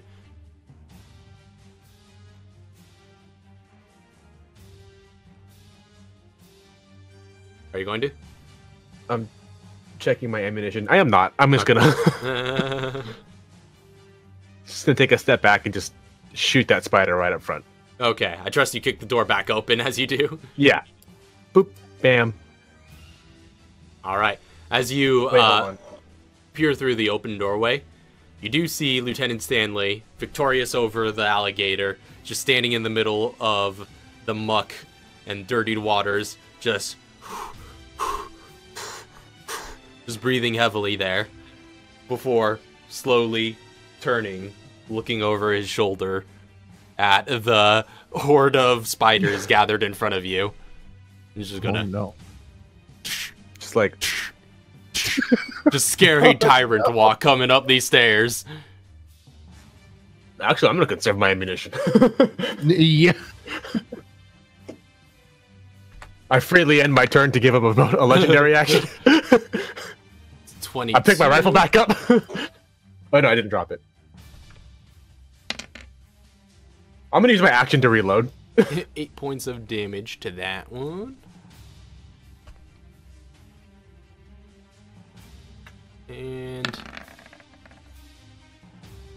another. That's actually exactly what he needed to just tear a hole through its big behind, and as a bunch of just goop just pours out of that. That one's down for the count, and he's going to get in here, but that's going to be as far as he can get on his turn. What's Mr. G doing? Okay, so yeah, if you can't make it, I will still attack that one up front. All right. I'm trying to look really quick because the Muramasa has a effective range of 10 to a lot. Right, I don't right. think that's lowered any No, because it of is my not. sniper. Yeah, mastery. yeah. You would need Gunfu to disregard that. That's what it was. Yeah, sniper mastery extends my maximum distance. Yeah. So yeah, you are technically in disadvantage range. Okay, I'll attack it. But yeah, you wouldn't get sneak attack anyway because it's not engaged with anyone. Well, arguably misses X, but disadvantage still gets rid of that. We'll see if you need it. Yeah. Regular attack. I'm not gonna headshot it because I need to actually just hit it. Actually, I don't know what its AC is. I might automatically hit it. You can always roll a nat 1. That's true.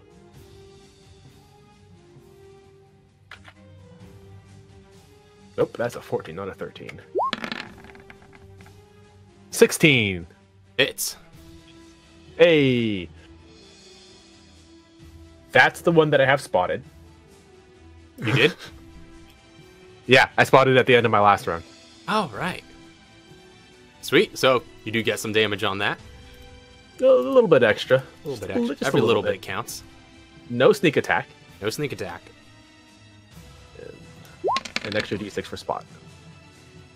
15 points of damage. Night.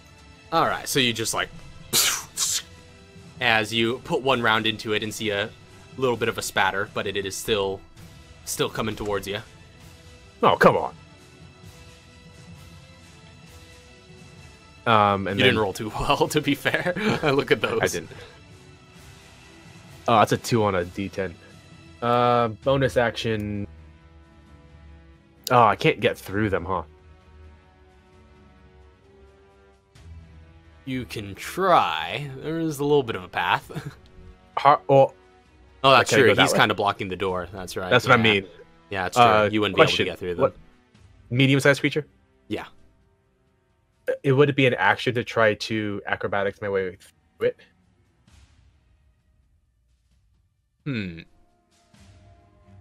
I would say if you could give me an adequate enough description, I'll allow the check to get in there as a free action, but on a fail, you can't get through it all. And then I'll be like stuck right here. Yeah. All right, so I'm gonna run at the door frame, and I'm basically just gonna like. I know how to do this move in real life. I'm trying to see if I can explain how to do it physically. I'm gonna run at the door frame, catch it sideways, and then side flip over it, and kind of like push my way off the door frame to get enough distance to pass it. So I'm gonna go this way, jump sideways, catch the door frame, side flip over it. Okay, and get I see. to get around. So you're kind of I'm gonna try to get swinging around over it. there, just like All right. right over top. Go ahead and make an acrobatics check. It's a medium creature, but it's a low medium creature. It is. This is true.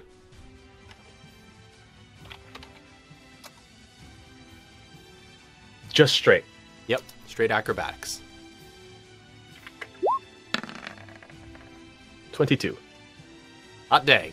So you managed to pull off this maneuver and feel the hairs brush on your leg below you, but do manage to slide basically over it the rest of the way. Bonus action, disengage. All right. And then wait, hold on. How much movement do I have from here? Yeah. Now it's time to start counting squares. Now that you.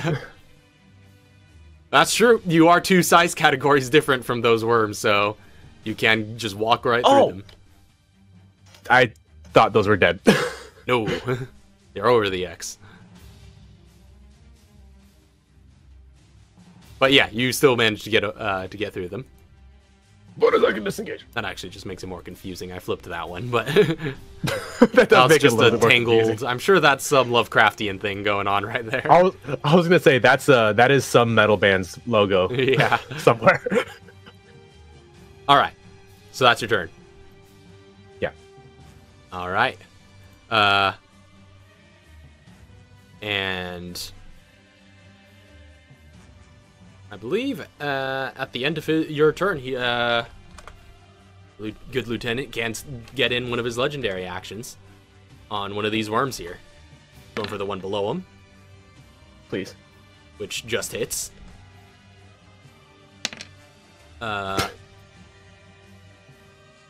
Please still kill it. That one. Okay. So he just like brings his claw down and just like traps it beneath. But it just slithers out from between his claws. Impacted, but not quite dead. And next up is going to be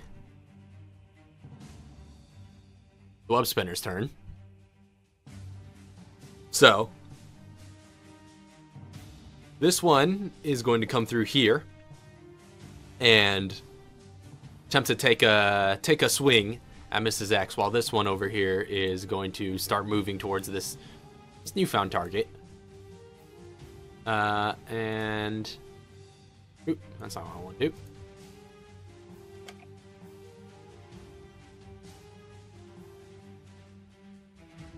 It is just going to. What was that? You see it just like hiss at you and just hawk a loogie of just like greenish poison in your general direction. I didn't know it could do that. 12. Oh. That was close. 12. no. Miss. Alright, it's a miss. As it just... Just yeah, and you just easily backflip out of the way of it. These creatures telegraph their attacks quite a bit from some of the combatants you fought. And the other one is going to attempt to slam Mrs. X with its feelers. 16. Nope. Alright, nope. You also are able to just sidestep out of the way of that. And then next up is going to be Mrs. X. She just like kicks off the wall. Just no. And in a mid kick off wall, she's gonna come down with the karambit onto its head. Nice. Dope.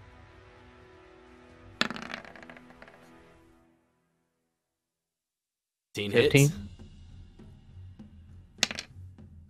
9 points. Just 9 points piercing. Just comes down onto it. Yeah, you just like with that momentum of the wall jump, just bring it down to the ground and feel the cold steel touch concrete below as you pin its head to the floor, and its like sort of rear end just goes upwards a little bit as it kicks and struggles, and then eventually goes limp. And then she'll come out and come up to this one in front, and then basically, because it looks like it's like turned towards Mr. Basically, G, so yeah. she wants to go for its rear, just slice. All right. 20 hits. You get sneak attack on 12. Oh yeah, sweet. That's true. It is in range of an ally. 12. 21. All right, so with that, you just like you plunge your blade into its backside and then just drag it down, unzipping this creature like a freaking like a hoodie, and just spilling out all of that viscera as you sort of deflate it onto the floor. And then she'll She doesn't need to move at this one, but she's still gonna move up to it, and then with bonus action, she's just gonna come down, conserve combat with the kitchen knife, Gotcha. the steak knife. The finally.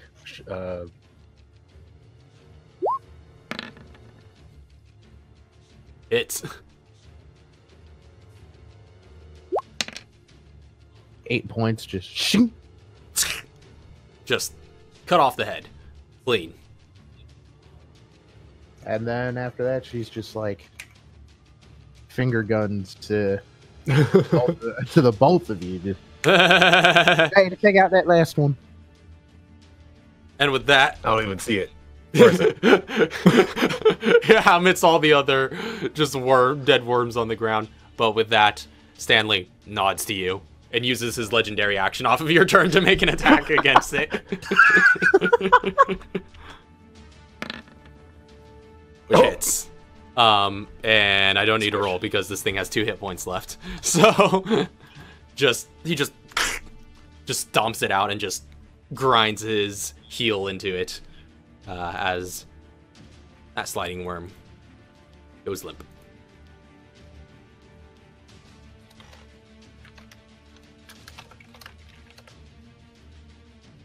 And so, in the aftermath of all of this chaos, you find a moment of respite, soaked in blood, but having survived this onslaught of creepy crawlers descending on you in the middle of this dank, stinky chamber.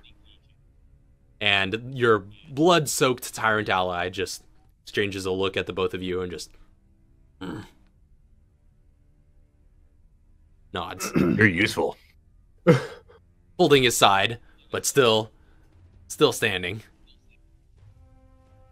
How much, like, how bad he's looking? How big of a chunk did that alligator rip out of him? He looks pretty hurt. If he were, say, a player character, he would be bordering on caution, but still fine. Okay. And then just calmly, professionally, just back to the march. All right, come on, big man. Oh, wait, behind you. As the train... You did good out there. As you all march onward, continuing the trek, you continue on the pre-planned path that you had established on the maps, and eventually, given perhaps an hour or two of travel more, you stops here and there, make your way beneath that manhole that you know will lead up to your destination. And that's where we're going to end tonight's episode. All right. Right. We're about to put the party back together. Yeah. So, that was a fun and interesting little encounter. I will admit, this wasn't necessarily intentional, because let me give you a little bit of a peek behind the curtains. Obviously, this was a repurposed old map that never got used. That was designed for an alligator encounter. Yeah, there are some elements of this map that are used practices that I don't use in my map making anymore. But it was a little bit last minute that I decided to add more creatures, because looking at the levels of the party now, and especially plus a tyrant. Although there are less people in this encounter than I originally thought would be, but that was a little bit last minute to bolster it a little bit more, and I think I inadvertently ended up making something that I think every horror storyteller needs to do at some point, which is, as you mentioned at one point, Lauren, the homage to the spider pit from King Kong. Yeah. Which is amazing that Percy Jackson actually got to make the proper spider pit scene. But yeah, I think it kind of ended up being that way, that this ended up being my inadvertent homage to the spider pit. That's true. That's not actually what I meant. Yeah. Oh, yeah. You reference a different King Kong scene, but yeah, it is a little bit... okay, yeah. Also, my second favorite scene is the spider pit. Oh, yeah. For Percy Jackson's second favorite scene. Or not. Percy Jackson is fictional character, Peter Jackson. Peter Jackson. Percy Jackson is I think that's some young adult novel. Yeah, fairly certain. A lightning thief. Yeah, that's right. Yeah. There it is. But yeah, That was like middle school right there. Yeah, we actually had quite a bit of activity in the chat. I see Troy and Salty Peanut was watching for a bit. And also, I think Troy noticed something that I was almost pointed out, was you're so close to the "this isn't life" moment early on. Yeah. So close. Also, a Bo Purple and all the others. So, thank you all very much for watching. We'll be back continuing this adventure in the San Martinez outbreak next week. But in the meantime, stay safe from these viruses going around as the party continues to try and do the same. And hopefully we'll see you all next week. Peace. Squared. Have a good night. God bless. Good night, sweet dreams, all the good things.